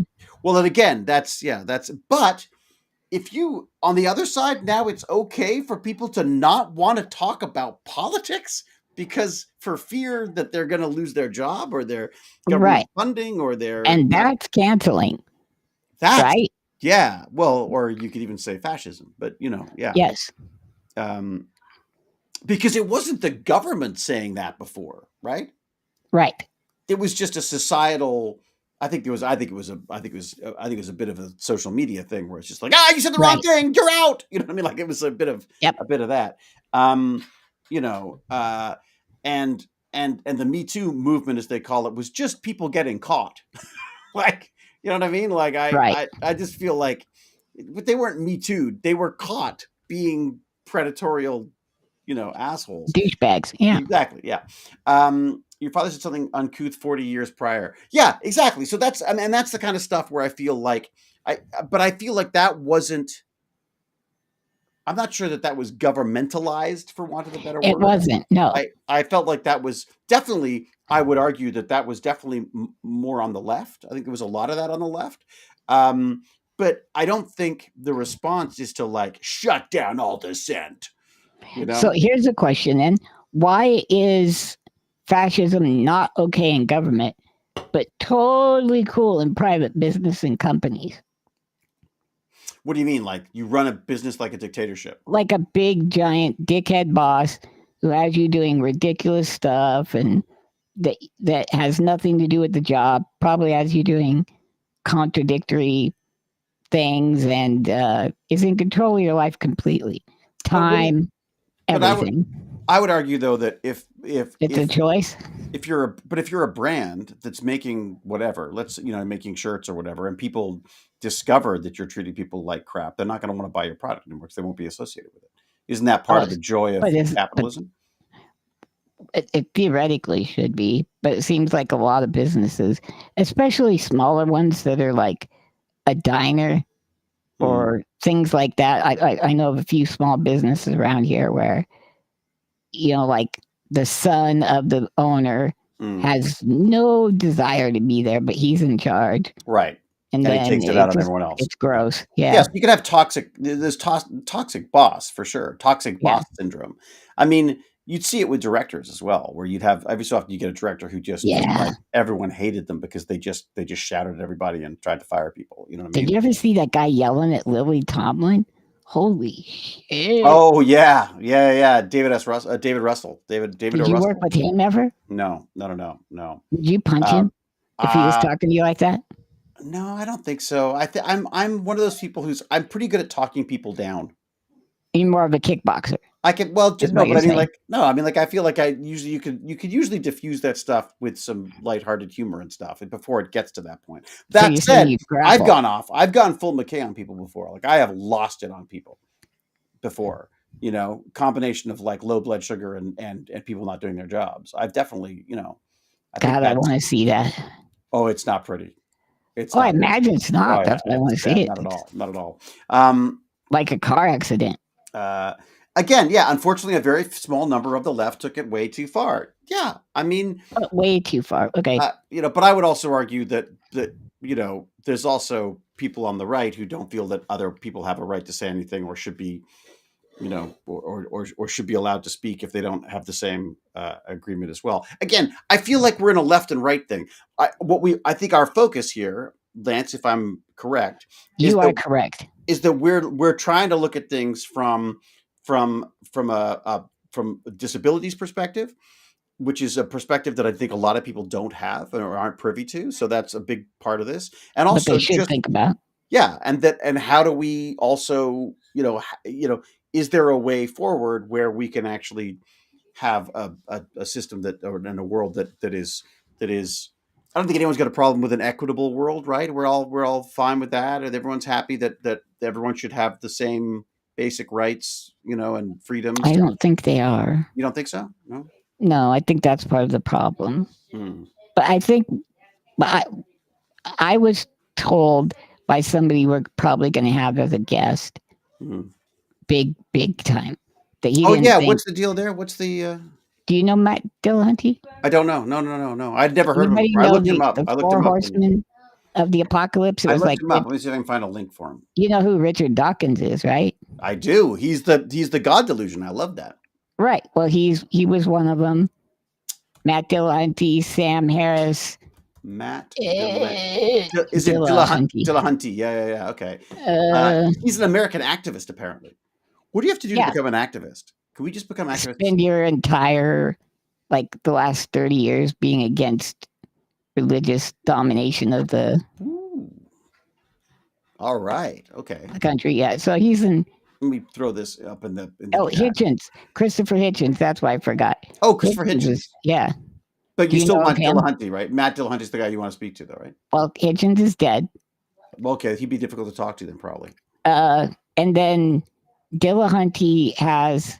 I've just put him in the chat. A significant other who is trans. Okay, right. Trans. So trans. Female. To female from male. Correct. Okay, right. Well, let's just say female. Okay, right. And then so I want to see his giant brain and where he is coming from on it, because he and Dawkins do not get along anymore. Right. Because Dawkins is strictly, he thinks he's looking at facts somehow by not, respecting trans people. No, they're not. There's boys, there's girls. That's it. And that's really not the way it is. Talk to a scientist, but talk to a scientist about it. There's also, what about like Richard Dawkins? But yeah, but I don't understand. That's the problem. But talk to a biologist. There's what's Dawkins? Non-descending, genitalia and things. There's that, there's all sorts of. Why are humans so require on or off, black or white? Why don't we understand? We live in a chemical world of mushy gooiness. It's all. I don't understand why we have to. There's not one solution to anything. It's always multiple things. We want to take a pill in the morning and everything's fine. Well, that requires more than that. Yeah. But they're acting like there's a single column on the left and all boys go on there, and the single column on the right, all girls go in there. When it's truly two intersecting bell curves. You know what I mean? Like two hills. They're actually run over each other. And if you think about your life, you've seen them. You know the girl that you saw who's drinking beer at the bar, and you're like, I am not going to start anything with her because she will beat my ass, right? Most of them could, in my case. Well, most of them could, right? But that's well, in your case, all of them could. But all, right. Yeah, there you go. That's how with hardly even trying. That's why we're so similar. True. And you would just give up. You would just like, Paul. Forget it. Yeah. Oh, the number of gay women I had crushes on was ridiculous. Really? Oh my God, all the time. Oh wait, maybe that people would go like, they don't like men. I was like, oh, that's probably why they're cool. Oh, that's why she punches me in the arm and says, "Hey." I like it. Yeah, that's why I liked her so much. Yeah. Let's go watch some porn. Mm-hmm. Nope, never came up. Strangely. Nope. Okay. Decadence brings longing for conflict, such that conflict fulfills the need for fulfillment. What? Really? Decadent. I don't even see. There's a lot of words in there that don't mean anything. What's decadence? Delicious chocolate. So if you've got lots of money and time, well, I mean, I think there's a certain validity to that. I think if you've got a lot of money and a lot of time, you are going to often, drink. Make mountains out of molehills and all that kind of stuff. Potentially, I guess if you've got nothing else to do. But at the same time,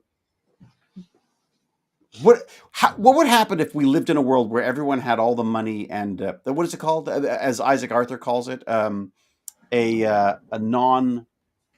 Ooh, thank you very much. What's that? Oh, a cup of tea, a jolly good cup of tea. A post-need society. A post. Yeah, post needs or post. Yeah. Yeah, I think that's that would be a really interesting way of looking at it. Do we all just get fat and float around like Wall-E? Or do we turn on anyone who might have a slightly different... Why does this smell like dog? This has a distinct... Is it Earl Greyhound? Oh, that pretty quick. That was a good one, huh? Yeah, stand up today. I think I've just had the dog around too much, and it just everything. I hope that's. You got dog in your nose. You got the. Are you gonna take a sip? That's it. Dog. Are you gonna take a sip? I'm going to in a second. I was just. I got to. It's kind of. It's hot. It's hot. It's too hot. Too hot. Okay. Yeah.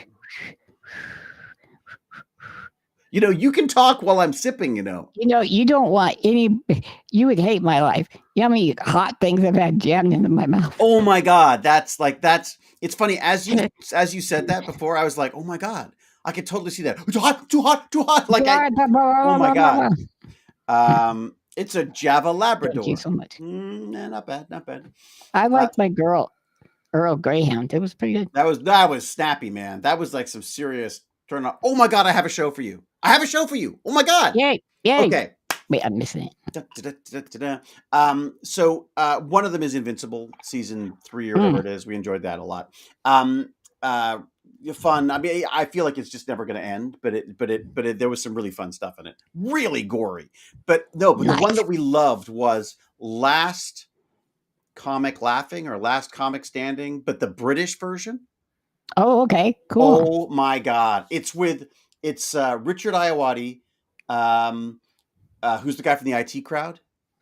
The black guy who's very uptight the whole time, like he's always in a suit and tie, and oh my God, he's freaking hilarious. He's amazing. So there's him, and then there's I don't know most of them, but there was the guy. Oh my God.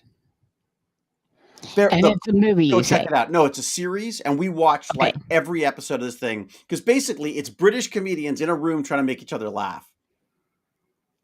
Like absolutely brilliant. Apparently, they did one in Ireland, and it was terrible because the Irish are really good at keeping a straight face. They just don't. Yeah.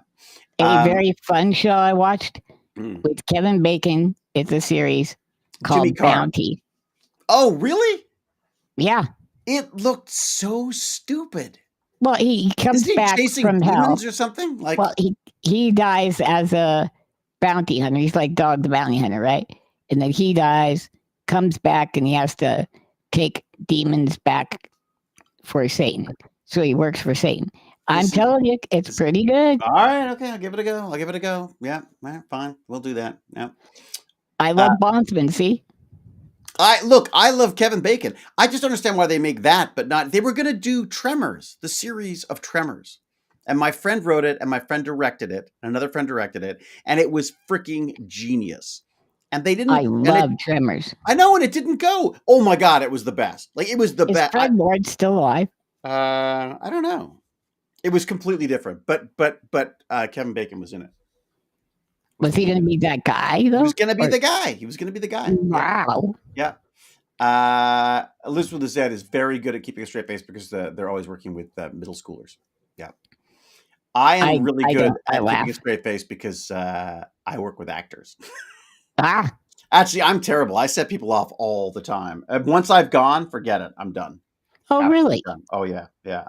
My favorite line from the last comic standing, the British one, was Richard Ayoade. One of them won a BAFTA or something, won an acting award, right? And in the conversation, she says like, "Has anyone been to theater school?" And Richard Ayoade, without batting an eye, says like, "Something you don't hear a lot on planes." No. And I just right away, I just went into this world where it's like, oh my God, we're losing altitude. Has anyone been to theater school? Like, you know what I mean? Like, it was just such a great, it was amazing. No, I'm with you. It's like the horses thing. That's hilarious. And I think that's Mulvaney who said the horses thing, but I'm not sure. So everybody. Bob Mortimer. Oh yeah, Bob Mortimer, and it was Jimmy Carr. Jimmy Carr is absolutely brilliant. It's yeah. Jimmy Carr cracks me up. Yeah, he's good. He's good. I mean, he's obscene. You'd love him. You like the droll humor, don't you? Yeah, I do. Like where they're totally straight faced. Yeah, absolutely. They say the joke. They don't laugh at their own joke. I do not. Yeah, yeah. It's Ayoade is the quickest, driest comic. Absolutely. In fact, he has a book, I think, and I think I'm going to read it because How did you feel about Richard Pryor? I did not like Richard Pryor. Oh my God. Yeah. Sorry. I'm sorry. It just wasn't my style. It just wasn't my how do I spell Ayoade? Ayoade? Wow. Yeah, he didn't. I mean, well, other than I'm going to assume this is a devil's advocate thing. That's no. He just wasn't. It just that style of. Just teasing. I didn't like stand up growing up. Really, I was really. I was a bit George Carlin. A bit. Yeah. Again, like to me, it's like Saturday Night Live. It's good in clips. It's only recently that I've sat down and actually watched whole. You know, well, I did go. To be fair, I did go and see Eddie Izzard at their recent thing. They are funny. Very funny. Okay, let me see if I can find his book. He wrote a book. Eddie Izzard or the Hiawatha guy? Hiawatha has it? I don't know. I keep thinking of the drug that people take to like hallucinate. I think that's called Hiawatha. Oh, that's Hiawatha, isn't that the Hiawatha? I don't know. Isn't that the Indian lady that showed Lewis and Clark where to go? Okay, let me see if I can find this thing. Last one, Laughing UK. I missed that entirely. Sorry, Lance. I missed your damn joke. Okay. Yeah. No, that's my idea for a game show is, can you complete your thought? And ask people your and I age go on there and we start to say a sentence. They interrupt us. Yeah. And then we come back and within 30 seconds, we have to complete our thought. We would be the worst. Yeah, we'd be the absolute worst at that. Absolute worst. All right, I can't find his book. The reason why I want to read it partially is also just the first line of it is just so freaking funny. Let me see if I can do this. Book. There you go. Oh, books. Oh, books. He's written many books, it seems. Whoa. Oh my God. Wow. I don't know which one it was. I feel like it was a cinematic Odyssey, but I could be wrong. Wow. Okay. Let me see if it was this one because I think they've got a search side thing. I will speak as we're doing this. So I am squirrely as hell today, as you can tell, and I'm thinking maybe to if we could go back to Chad, do you remember if we completely covered the Guardian article that says the right is focusing on the disabled? What was that article? Yeah. And I think I linked it. And maybe we just go over that as our finish. Focusing on the disabled. And it was in The Guardian. God, the U.S. is coming for disabled people. Here's why.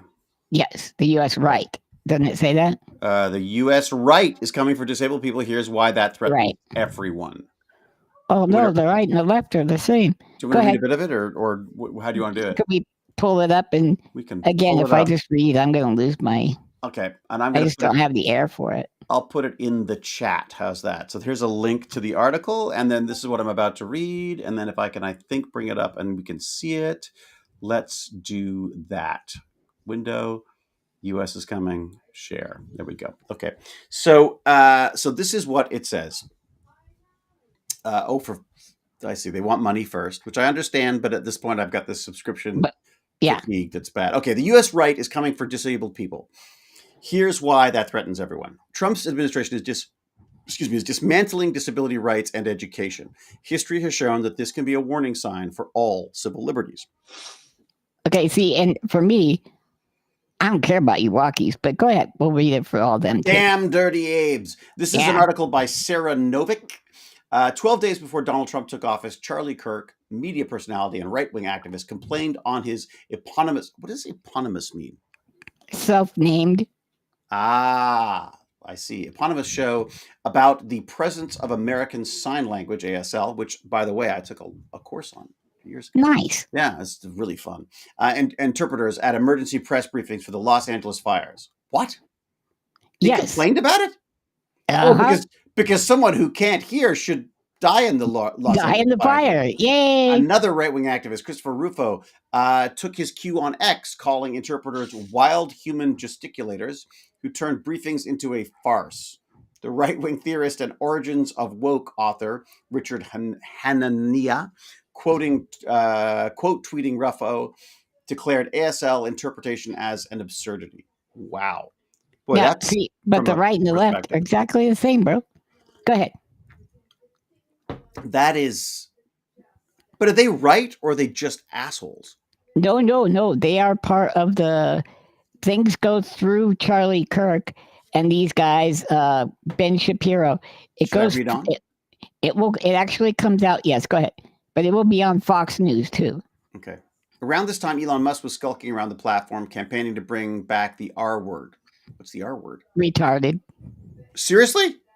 Yeah. No, that's Use what they said. The slur tripled on X after his post. Why do you want to say that? I don't know. To those with less knowledge of disability history, like the people we've just talked about by the side of it, these attacks might read as gross, but ultimately toothless. Activists, though, quickly sounded the alarm. The incoming administration would be coming for disabled people. To the deaf community, the fight for accessibility is nothing new, said Sarah Miller, deaf educator and community advocate. However, Miller said she had seen a burgeoning movement against accessibility from conservatives with large platforms, including during the first Trump administration, when the National Association of the Deaf had to sue to have ASL interpreters during 2020 COVID briefings. Are you effing kidding me? No.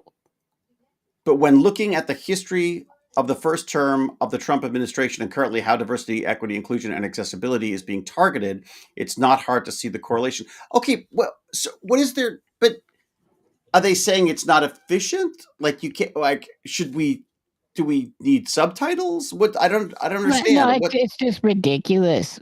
It's silly. Why do it? There's only, But why wouldn't you do it? I don't understand why wouldn't you do it? But there's so few deaf people. Now, if there's only 5 trans athletes, that's too many and you need laws. But if you have thousands of deaf people, why bother sending out emergency information? I hate them. But go ahead. But if you see someone struggling, I get in trouble all the time for trying to help people who are blind because it's stupid because I shouldn't be, but when I see something that's maybe out of the ordinary, I will try to help. And if I offend someone, then I go, okay, so I take it on. I get offended. I have offended someone, but at least I felt, at least I feel like I'm willing to risk that in some situations. Like the other day, there was. Let me do the devil's advocate. Mm-hmm. Not all deaf people like piggyback rides. There you go. And this isn't deaf. This was obviously blind. And the reason why. So the other day, sorry, just makes me think of it one because there was one. One of the escalators had been closed, and there were a couple who were walking with their walking sticks, and were obviously unsighted. And so I said, "Hey, do you need a hand with the escalators?" And they said, "No, we're fine." I said, "I just want to let you know that one of them was closed." And they were like, because at first they seemed offended, and then they sort of, well, okay, that's why the idiot's trying to, but so, okay. I find it nice. But wouldn't you, but I'm not the only one who would do that. I mean, I think the reality is if you saw someone struggling, you would help them. I mean, most people would help someone, right? Whether it's, no matter what their disability or even if they just look lost. I mean, right.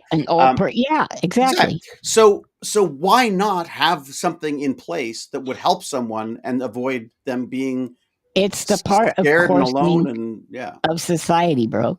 You have to break down society, the idea of good and bad and weak versus strong. They're covering that. Let's see. Jakandar says they're saying the disabled are not worth the money invested in the interpreter. They think this because they believe we should leave the disabled out in the wild like fucking Spartans. Agreed.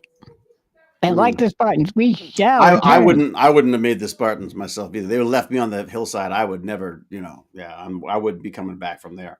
All right, let's see where we go here. It is hard to see a correlation. Manufacturing outrage. Manufacturing cultural outrage to justify policy that would have previously been considered too cruel or damaging is a staple of the far-right playbook. Most recently, the U.S. has seen the move used to bolster book bans and outlaw Black history and gender-affirming care. The play-by-play is always the same. Social media followers take their marching orders, hurling discontent at the specific targets and regurgitating talking points. Eventually, the ideas become so ubiquitous, they are adopted by politicians who use them to engage their base. Finally, the talking point becomes the policy itself, and politicians claim they have a mandate from the people to justify stripping away the rights of the marginalized. Yeah, but I'd love to see some follow-up. Where's our... Okay. You go on, you say trans is bad, right?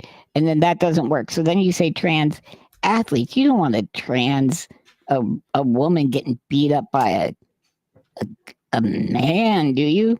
And that's all outrage, right? It's just on every podcast, right-leaning. And now there is legislation in Utah, Tennessee, all kinds of places where trans athletes are not allowed to participate, even in high school and junior high. So that's the proof, I guess, if you'd like that. She probably should have given us a link to show that chain of events. Well, there are links. So potentially here. I just like I'm with you. I like it. You want to be book bans, outlaw Black history. Oh, so they're seeing the move to bolster. So there are links to the book bans, outlaw Black history and gender affirming. Wow, gender affirming care is an article in Teen Vogue, for F's sake.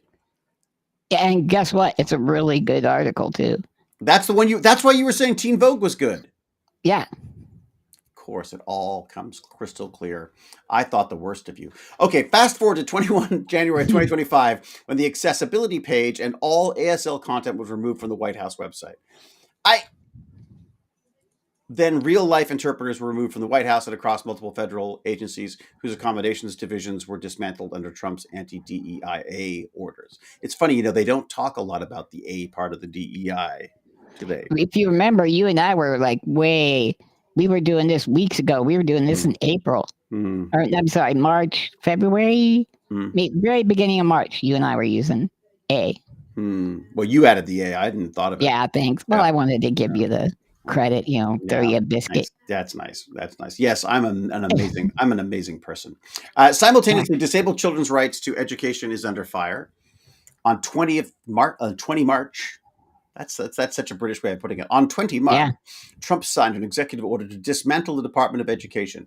Earlier in March, Secretary of Education Linda what's her name? McMahon. McMahon? It's McMahon? Oh, McMahon laid off over 1,300 people, nearly half the department, eliminating 7 regional offices, large swaths of the department's Office of Civil Rights, as well as parts of the Office of Special Education and Rehabilitative Services. I'm going to need some of them. Man, you're awesome. Though she had previously said those programs wouldn't be affected. 21 attorneys general filed a suit over the layoffs, arguing that they were illegal and unconstitutional. This is what I say about yes, you can make cuts. Hand the monkey the chainsaw. He'll cut things. Yeah, sure. It's not necessarily the right things, but how many cuts have you done? If you're looking for cuts, then hand it to the monkey. They'll probably be able to do more than anyone else. But it's what are the cuts doing? Anyways, the Education Department funds early intervention and post-high school transition programs in organizations like the American Printing House for the Blind and the Special Olympics. Oh boy, those are two evil organizations, aren't they? It also enforces the Individuals with Disabilities Act, Individuals with Disabilities Education Act, the law that gives disabled kids the right to a free and appropriate public education. A child's needs and services are documented in a legally binding agreement known as an Individualized Educational Program, IEP, providing services like speech, physical, and occupational therapy and the use of specialized curriculum. Accommodations like closed captions, ASL interpreters, ramps and elevator keys, Braille materials, preferential seating, audiobooks, use of a laptop or a note taker, and movement breaks can also be included. Without these plans, disabled students may be inside the classrooms, but they will not be meaningfully educated. Now, the director of the Office of Special Education position is vacant. Okay, let me stop you there. Yeah, please. Make sure we understand what's going on. Right. The way the federal, the ADA, the Rehabilitation Act before that, Section 504, all of these things are U.S. wide. Mm-hmm. They're a country. They're federal, right? Mm-hmm. And the way they make the states adhere to this and teach disabled children is by A, providing the funding, B, taking away that funding and more help if they don't help disabled and allow disabled students. So if there is no Department of Education, there is no leverage to force a state to admit disabled students.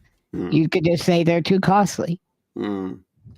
We don't have the funds for it. Sorry, find another school. Yep. That's why charter schools, I think, are awful. Do we want to hop down a little bit? I'm trying to think let's go. Let me go back up a little bit. Keep going. Well, let me see. Disabled rights. Section 504. You're right. Let's go ahead and go historically.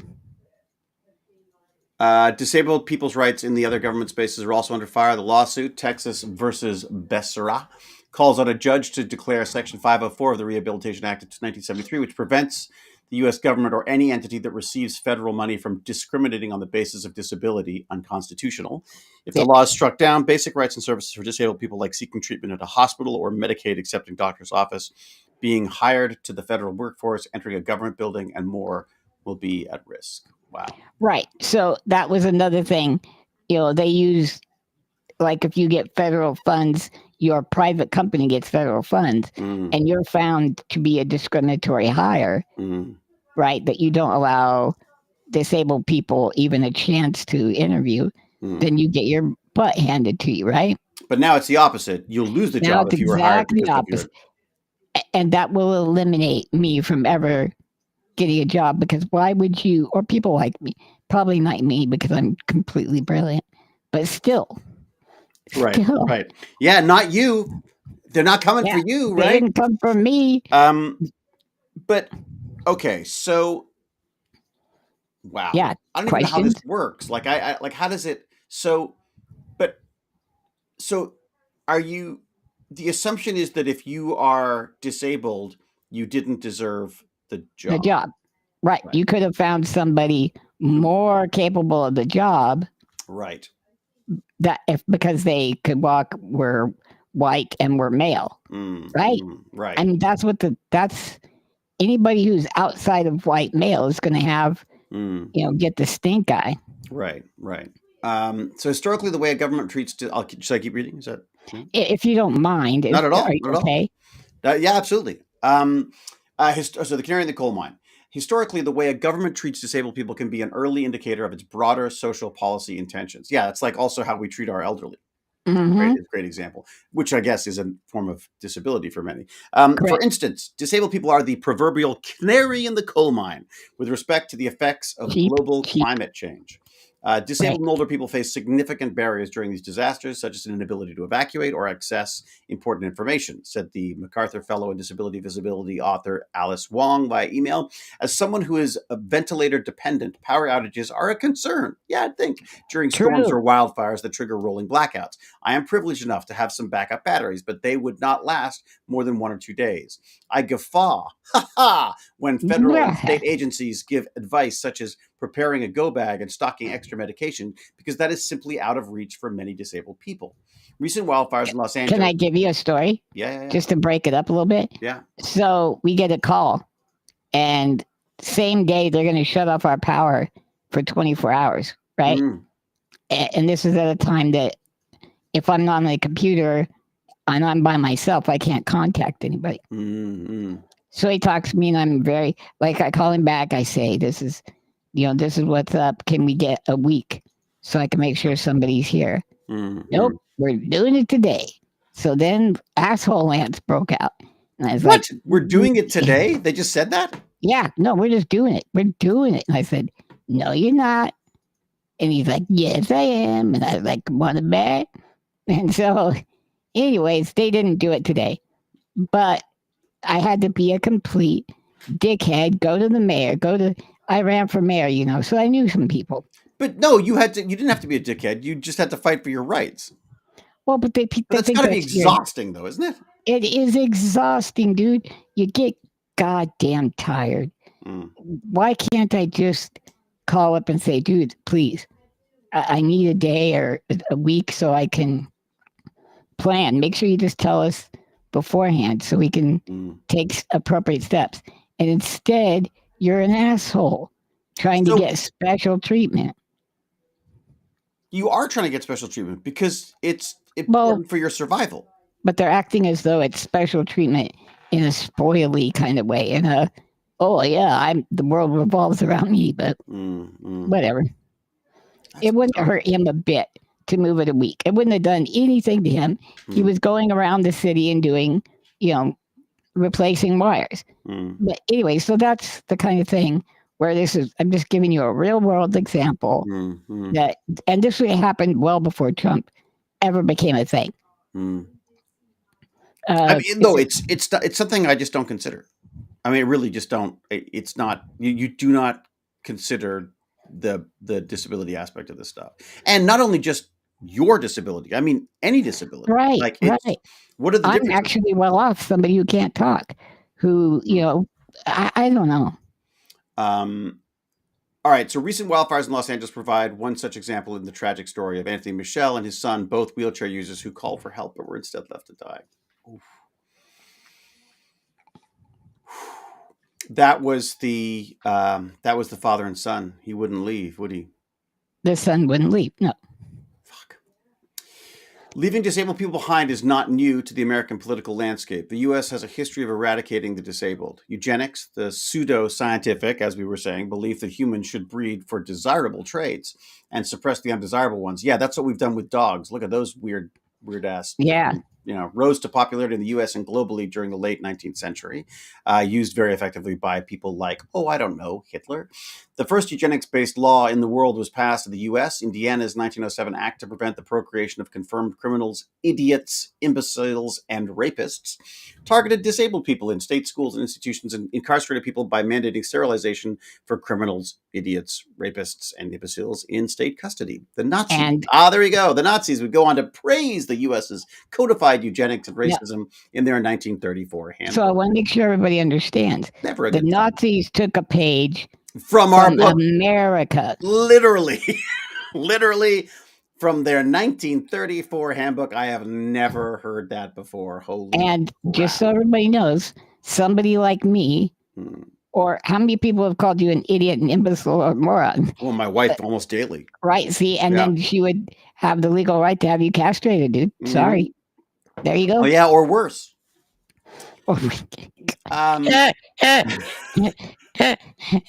In Germany, the convergence of two mass disabling events, the Spanish flu pandemic, interesting, and the First World War, wreaked economic strife, the rationing of food and medicine, and overcrowding in institutions and long-term hospitals. Calls from the German eugenics to stamp out what they call life unworthy of life. This is the one that my father is obsessed with. This idea of a life unworthy of life. Who the F gets to decide that? Began in the 1920s, even before Hitler came to power. Wow. Should we just keep going? Is this are people okay with this? Is everybody okay? I'm kind of fast. You monitor the chat. I'll keep talking. Okay, we're getting good feedback, at least from people that like us. By 1933, the magazine Volk und Rass was publishing a variety of eugenics propaganda, including a political cartoon featuring images of large money bags labeled "a slow learner," the educatable mentally ill, and blind or deaf-born school children, bore the caption, "This illustration depicts the burden of maintaining the socially unfit." So socially unfit. And that's what now they're being, people that are socially unfit are being precluded from getting jobs because we're saying they're socially unfit, right? We're just moving back there. It's happening rather quickly, if you ask me, but go ahead. And is it a small enough population that you think they can get away with it? Is that what I think there's that. I think there's enough people out there to also to see the logic in it, right? Yeah, obviously, if you're disabled, you can't do the job I could do, which they're thinking, go pick up a box. When I'm thinking teach 35 kids in a classroom. Yeah, but there are plenty of people who didn't think I could do that either, Or do a podcast.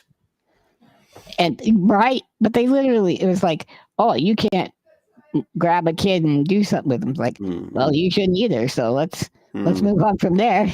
Well, and again, it's also, surely there is a benefit to having different perspectives on things, right? Right. And kids are going to react better to different input from people who've got, and even for the kids to be able to see people in a different situation than them is going to help with empathy and with understanding of that stuff. Right. And then who knows what different ways I bring to give them understanding of mathematics because I have to think differently, that kind of thing, but go ahead. Why would Fendi want an ad beside this article? Just out of curiosity. Does this article make you want to, well, now it's an office pod for 1 to 6 people. Well, at least it's not Fleshlight, so that's cool. Yeah, there you go. Okay, same year, a law called for compulsory, so what year are we in now? Just so I can remember. Same year, 1920s? Oh, no, 1933. Same year, a law called for compulsory sterilization of those with hereditary diseases, including deafness, blindness, schizophrenia, epilepsy, bipolar disorder, chronic alcoholism, and a host of other conditions. Muscular dystrophy? Really? And a host of other conditions. Look, you didn't even get a name. Right? You're a part of the host of other conditions. Right, I'm just a host. Phew. And a very good host, too. A 1935 expansion of the law required mandatory abortions on the fetus of a parent with one of the listed conditions. Mandatory abortions. Approximately 400,000. Wait a sec. Never mind. I was going to say, so the Christian thing to do is what the hell? Approximately 400,000 disabled people were sterilized in Germany and annexed territories during this period. 400,000 people. Wow. But the trains ran on time. But they're incredibly efficient. More extensive propaganda campaigns declaring disabled people as useless eaters. Wow. Were launched through various media in Germany. I can't deny it. Look at these cheeks. I'm an eater. I'm an eater too, actually. The arts, including in literature, documentaries, narrative film, posed a solution: mercy killings. As Mark P. Mostert outlines in his 2002 article, Useless Eaters, one particularly popular 1941 movie, J'accuse, caused a spike in the belief that euthanasia was an act of kindness towards disabled people. Oh, no. In the film, a man euthanizes his beautiful disabled wife as an act of love, asking the court, would you, if you were a cripple, want to vegetate forever? The court acquits. The movie's final scenes declare love is medicine. It sounds very French. Is it okay if I throw in a little personal anecdote here? Please do. So like when I was teaching, fighting all this, apparently my grandpa also believed I couldn't do it, right? Because he went to his meet and greets at the diner. You know, they'd drink coffee every morning and get themselves a right. He lived to be like 95 and he ate bacon and eggs every day, right? But anyways, he said, "Wow, I've been talking to these older people and their grandkids just love you and say you're teaching when they didn't think they could do it." He's like, "I just didn't think a cripple could do it. I'm so proud of you." Thanks for your thanks, Grandpa. Grandpa. Thanks, man. But again, you're a product of the society you grew up in too, right? If this is the propaganda, if this is the general right, he thinking, grew up in this time. Wow. Wow. A disabled French ecologist party congressman received death threats from the far right because disabled must be eradicated. It was not in 1948. It was 1 week ago. Wow. Again, unconfirmed. This is just in the chat. The Holocaust could only happen with such ruthless efficiency because these laws and infrastructures were in place for almost a decade. Wow. Jim the Evo. All right. Hi, David from Quebec, Canada. How are you, DJ? Okay. Countryman 3000 actually likes us. Don't know why. Well, thanks. Support for euthanasia among Germans exploded. Oh, that's a weird. Yeah, that sounded weird when I said it. As opposed to support for euthanasia among Germans. Germans exploded. Writes Mostart, and the first disabled people were euthanized at the behest of their families, who had bought the party line that killing their loved ones would be an act of grace and also convenience for them. In 1939, Hitler created an advisory committee to oversee the state's first official program for the killing of disabled children, whose murders began en masse that year. This is my father's concern about socialized medicine, of all things. I guess. He's very concerned that it is cheaper for people to die, and that it is, and when we start providing what do they call it here? They call it something. It's not mercy killings. They call it something else. Where basically supported suicide or whatever. Yeah, but there's a different made. What is it? Medically assisted in dying. Yeah. Okay, but can I? Please. What's the business motivation to take care of disabled people?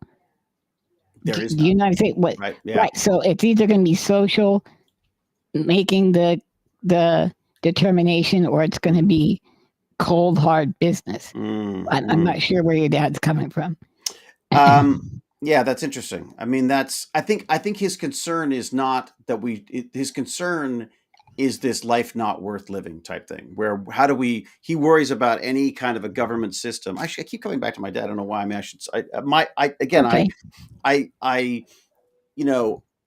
because I guess I struggle with a lot of the belief system of this stuff myself, where I go, I do think there should be socialized medicine, but I also didn't grow up in a time when socialized medicine was also being used to kill people. So, well, this wasn't socialized. Some of this stuff, there wasn't socialized medicine in America.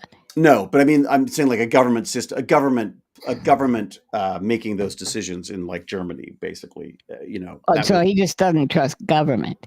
He doesn't trust government, and certainly doesn't trust government with the choice between life and death. I don't trust the individual. As you say, it's a weird situation to be in, though, isn't it? I mean, that's like. And remember, they convinced these people that they were taking care of their family member and doing the right thing by doing so. Hey, one of my favorite movies in the 80s, 90s was this film called Transe le Matin, which was Betty Blue.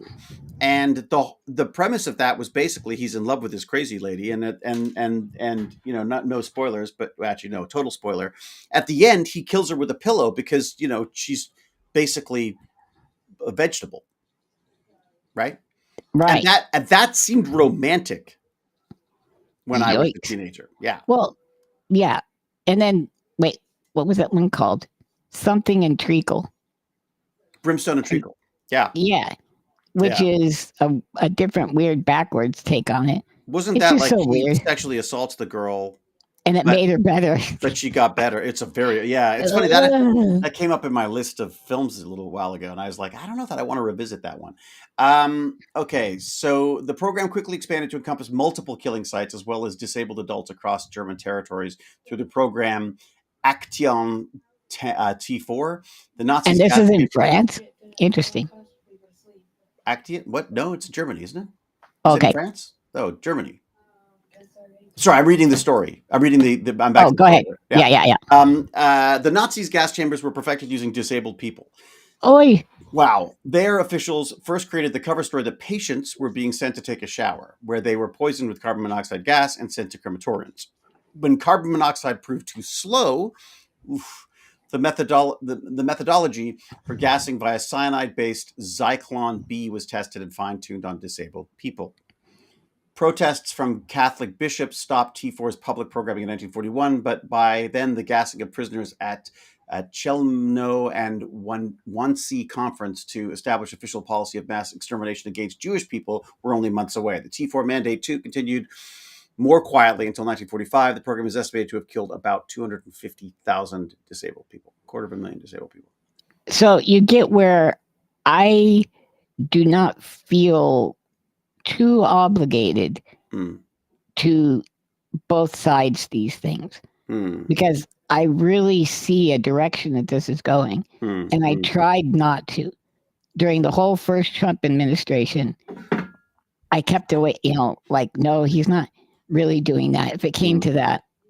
But Project 2025 is definitely zeroing in on this, and they're taking steps.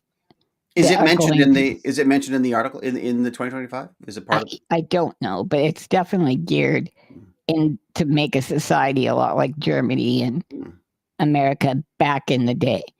They didn't want to return to 1965. They want to return to 18. Oh, Jakandar says it is mentioned in there.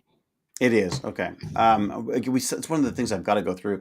Okay, get this, folks. This is a good one. The U.S. Supreme Court's 1927 decision to uphold forcible sterilization in Virginia has never been overturned. It remains legal in at least 31 states and Washington, D.C. to forcibly sterilize a disabled person. When was this article written? Is there a date on it? Let's see. March 27th, 2025. Okay. Wow. All right. Wow. Okay. I'm just wondering if there's a way to jump ahead on some of this stuff. Where am I at?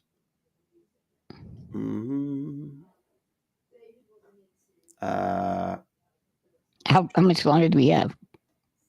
I got lost. I can't find my place. It is getting crazy, though, right? Yeah. I'm going to go this.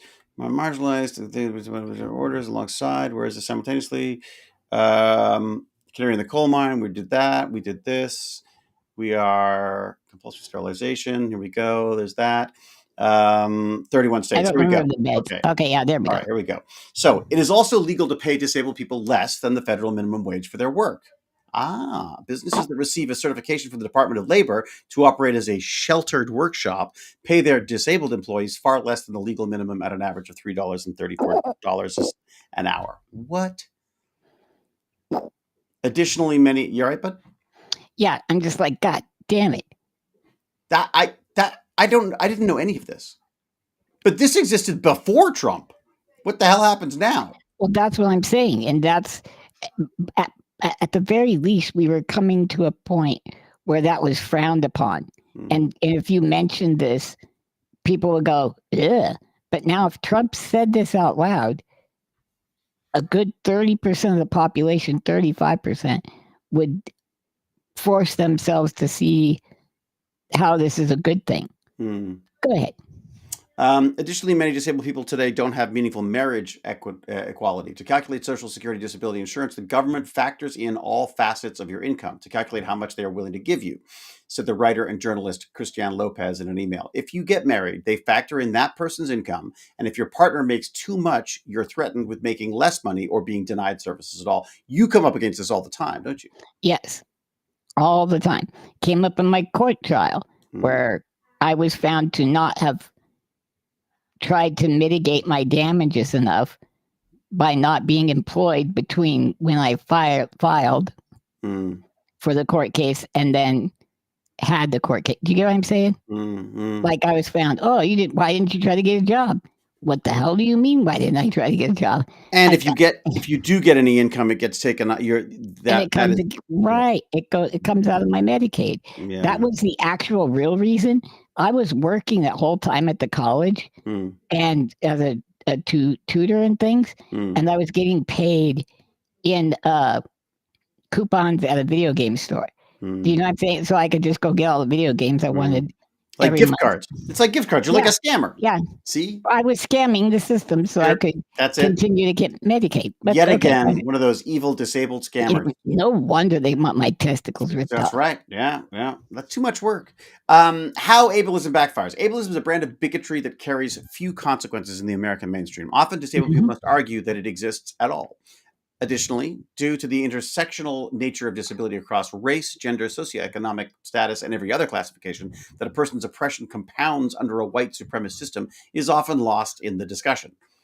I have seen individuals working in DEI spaces who openly reject disability work as being part of their purview, said White Hall, an assistant professor of public health services at the University of Rochester. That's interesting.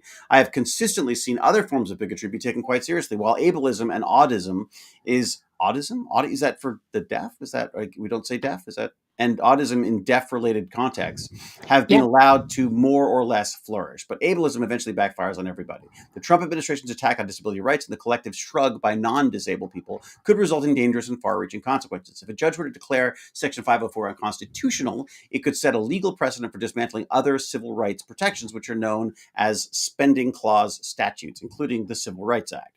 There are other spending clauses, statutes that cover race and sex discrimination. So any attack around spending clause may affect these other statutes down the road, said Claudia Center, the legal director of the Disability Rights Education and Defense Fund, in an online community briefing in February.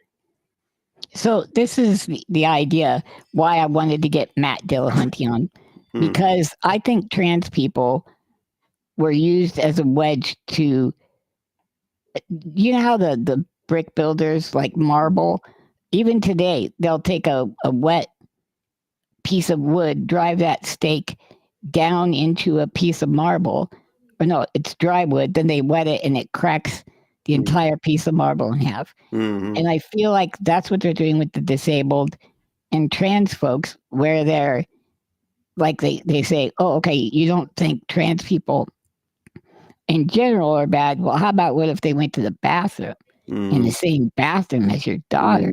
Eek! Or what if they are doing sports against your daughter? Eek! And they just use that as the dry and then pour water and then crack. And all of a sudden we have all these cracks in society, and shit starts to get into those cracks that affect more and more people.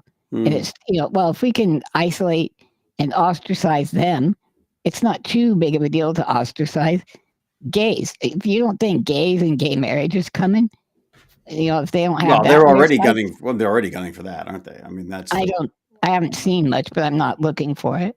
I mean, I feel like the trans rights, the LGBTQ rights, all of that's being sort of under fire anyway. Right. I think they'd love to get rid of marriage. I'm sure they'd love to get rid of same-sex marriage. But right now there's a lot of gay people that are Trumples.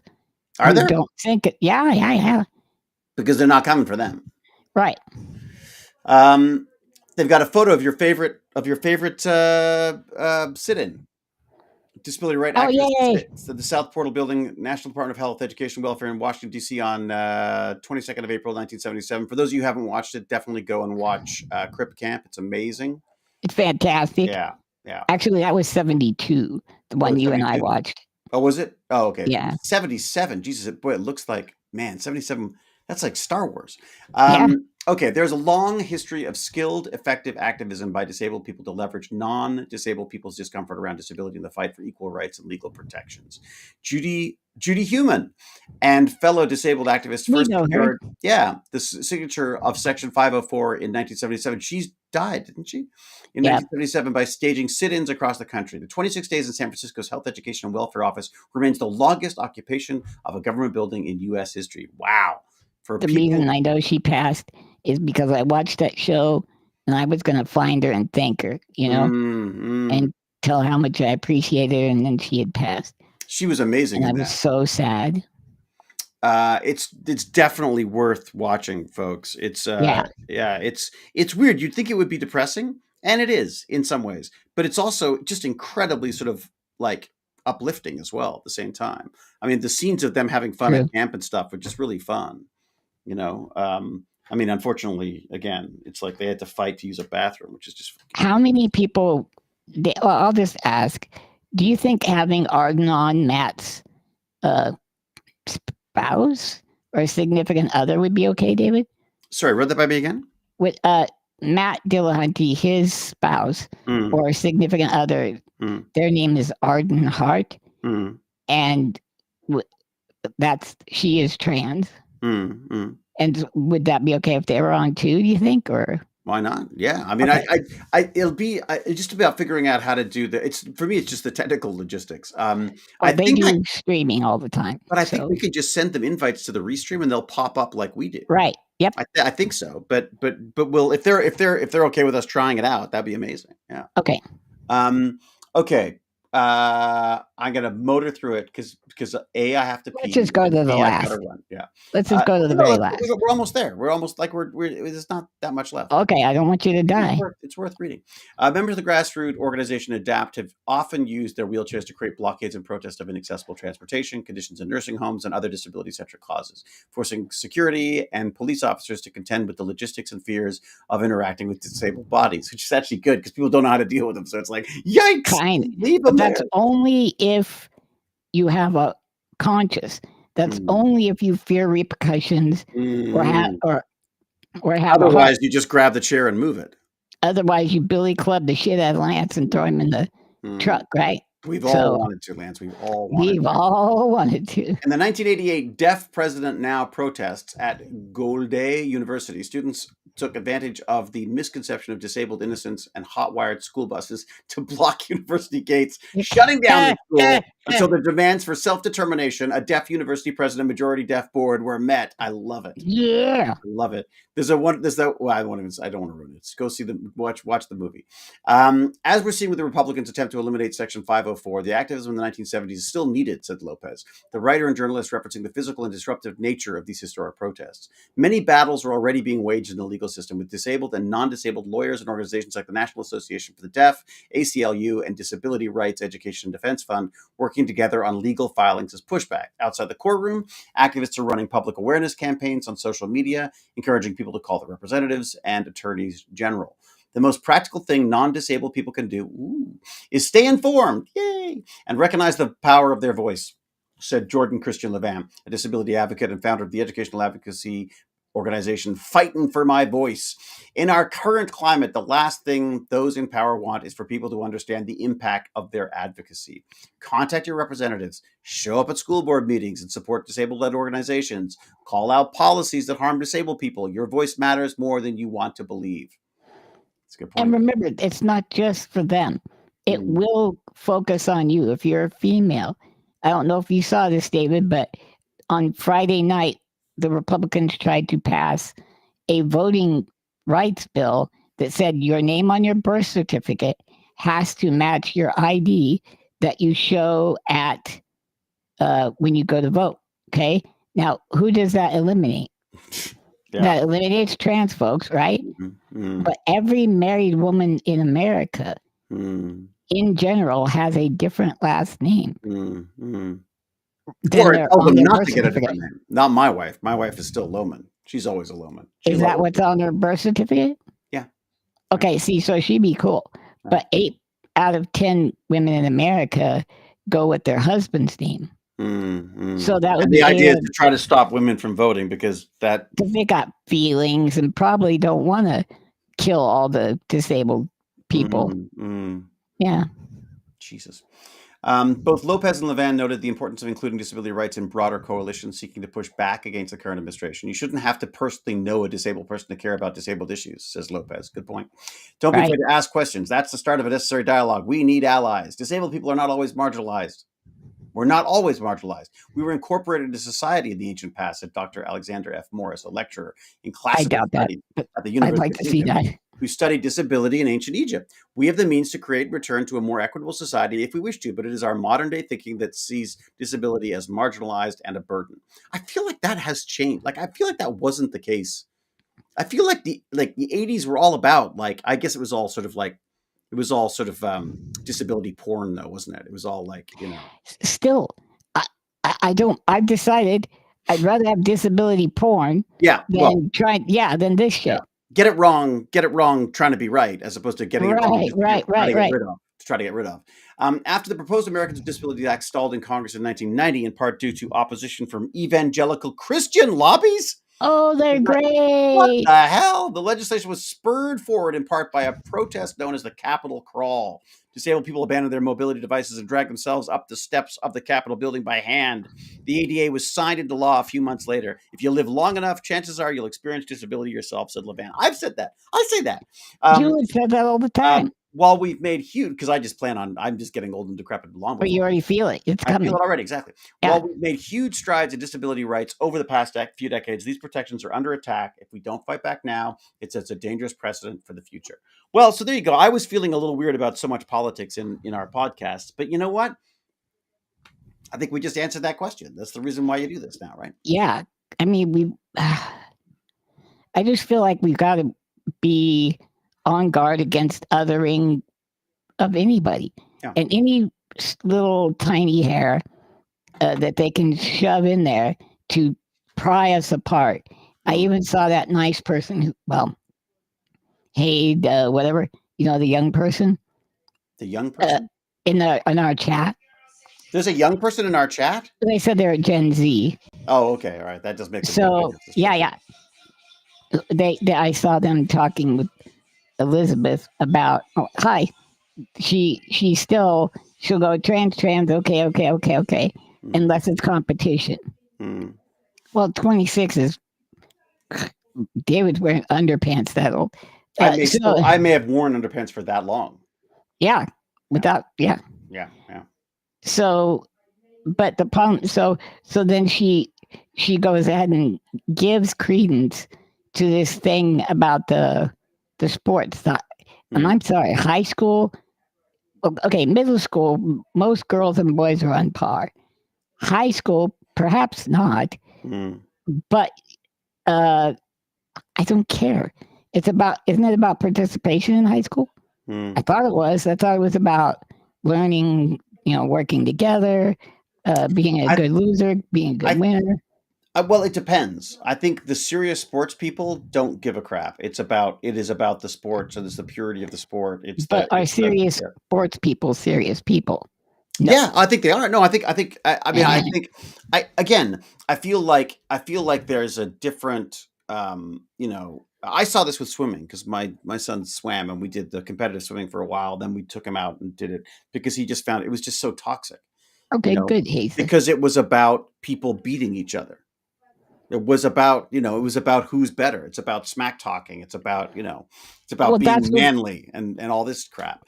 And so we found the sports world, certainly the swimming sports world, incredibly homophobic and incredibly intolerant. It was just how'd you do that? What do you mean? Where were you involved with the swimming? This was my son's swim. Really? My son swam with a couple of teams here. And that explains his being a lifeguard. Okay. Yeah. So we had a lot of problems. And this is when he was very, very young. There was a lot of homophobic comments at meets. There was horrible bullying, not necessarily to him, but to people around him. Racism. There was a lot of issues, and it was this toxic, macho sports bullshit. It was really awful. Yeah. That's what I meant by are serious sports people. Serious people. Like, are they actually thinkers and understanding what actually is good about the world, or what the point of the world? Absolute focus. It's a blinkered focus on fake machismo, excelling in the sport. Yeah. I'm sorry to do this because it's been absolutely amazing. Right. But I gotta go. I mean, literally, I gotta go, and I gotta go. To go. It's like it's a combination. To go. Yeah. Buddy, it has been great. I'm sorry, everybody. I went all over the place today, but that's okay. What are you talking about? I'm the bag of squirrels. That's what I had it written out.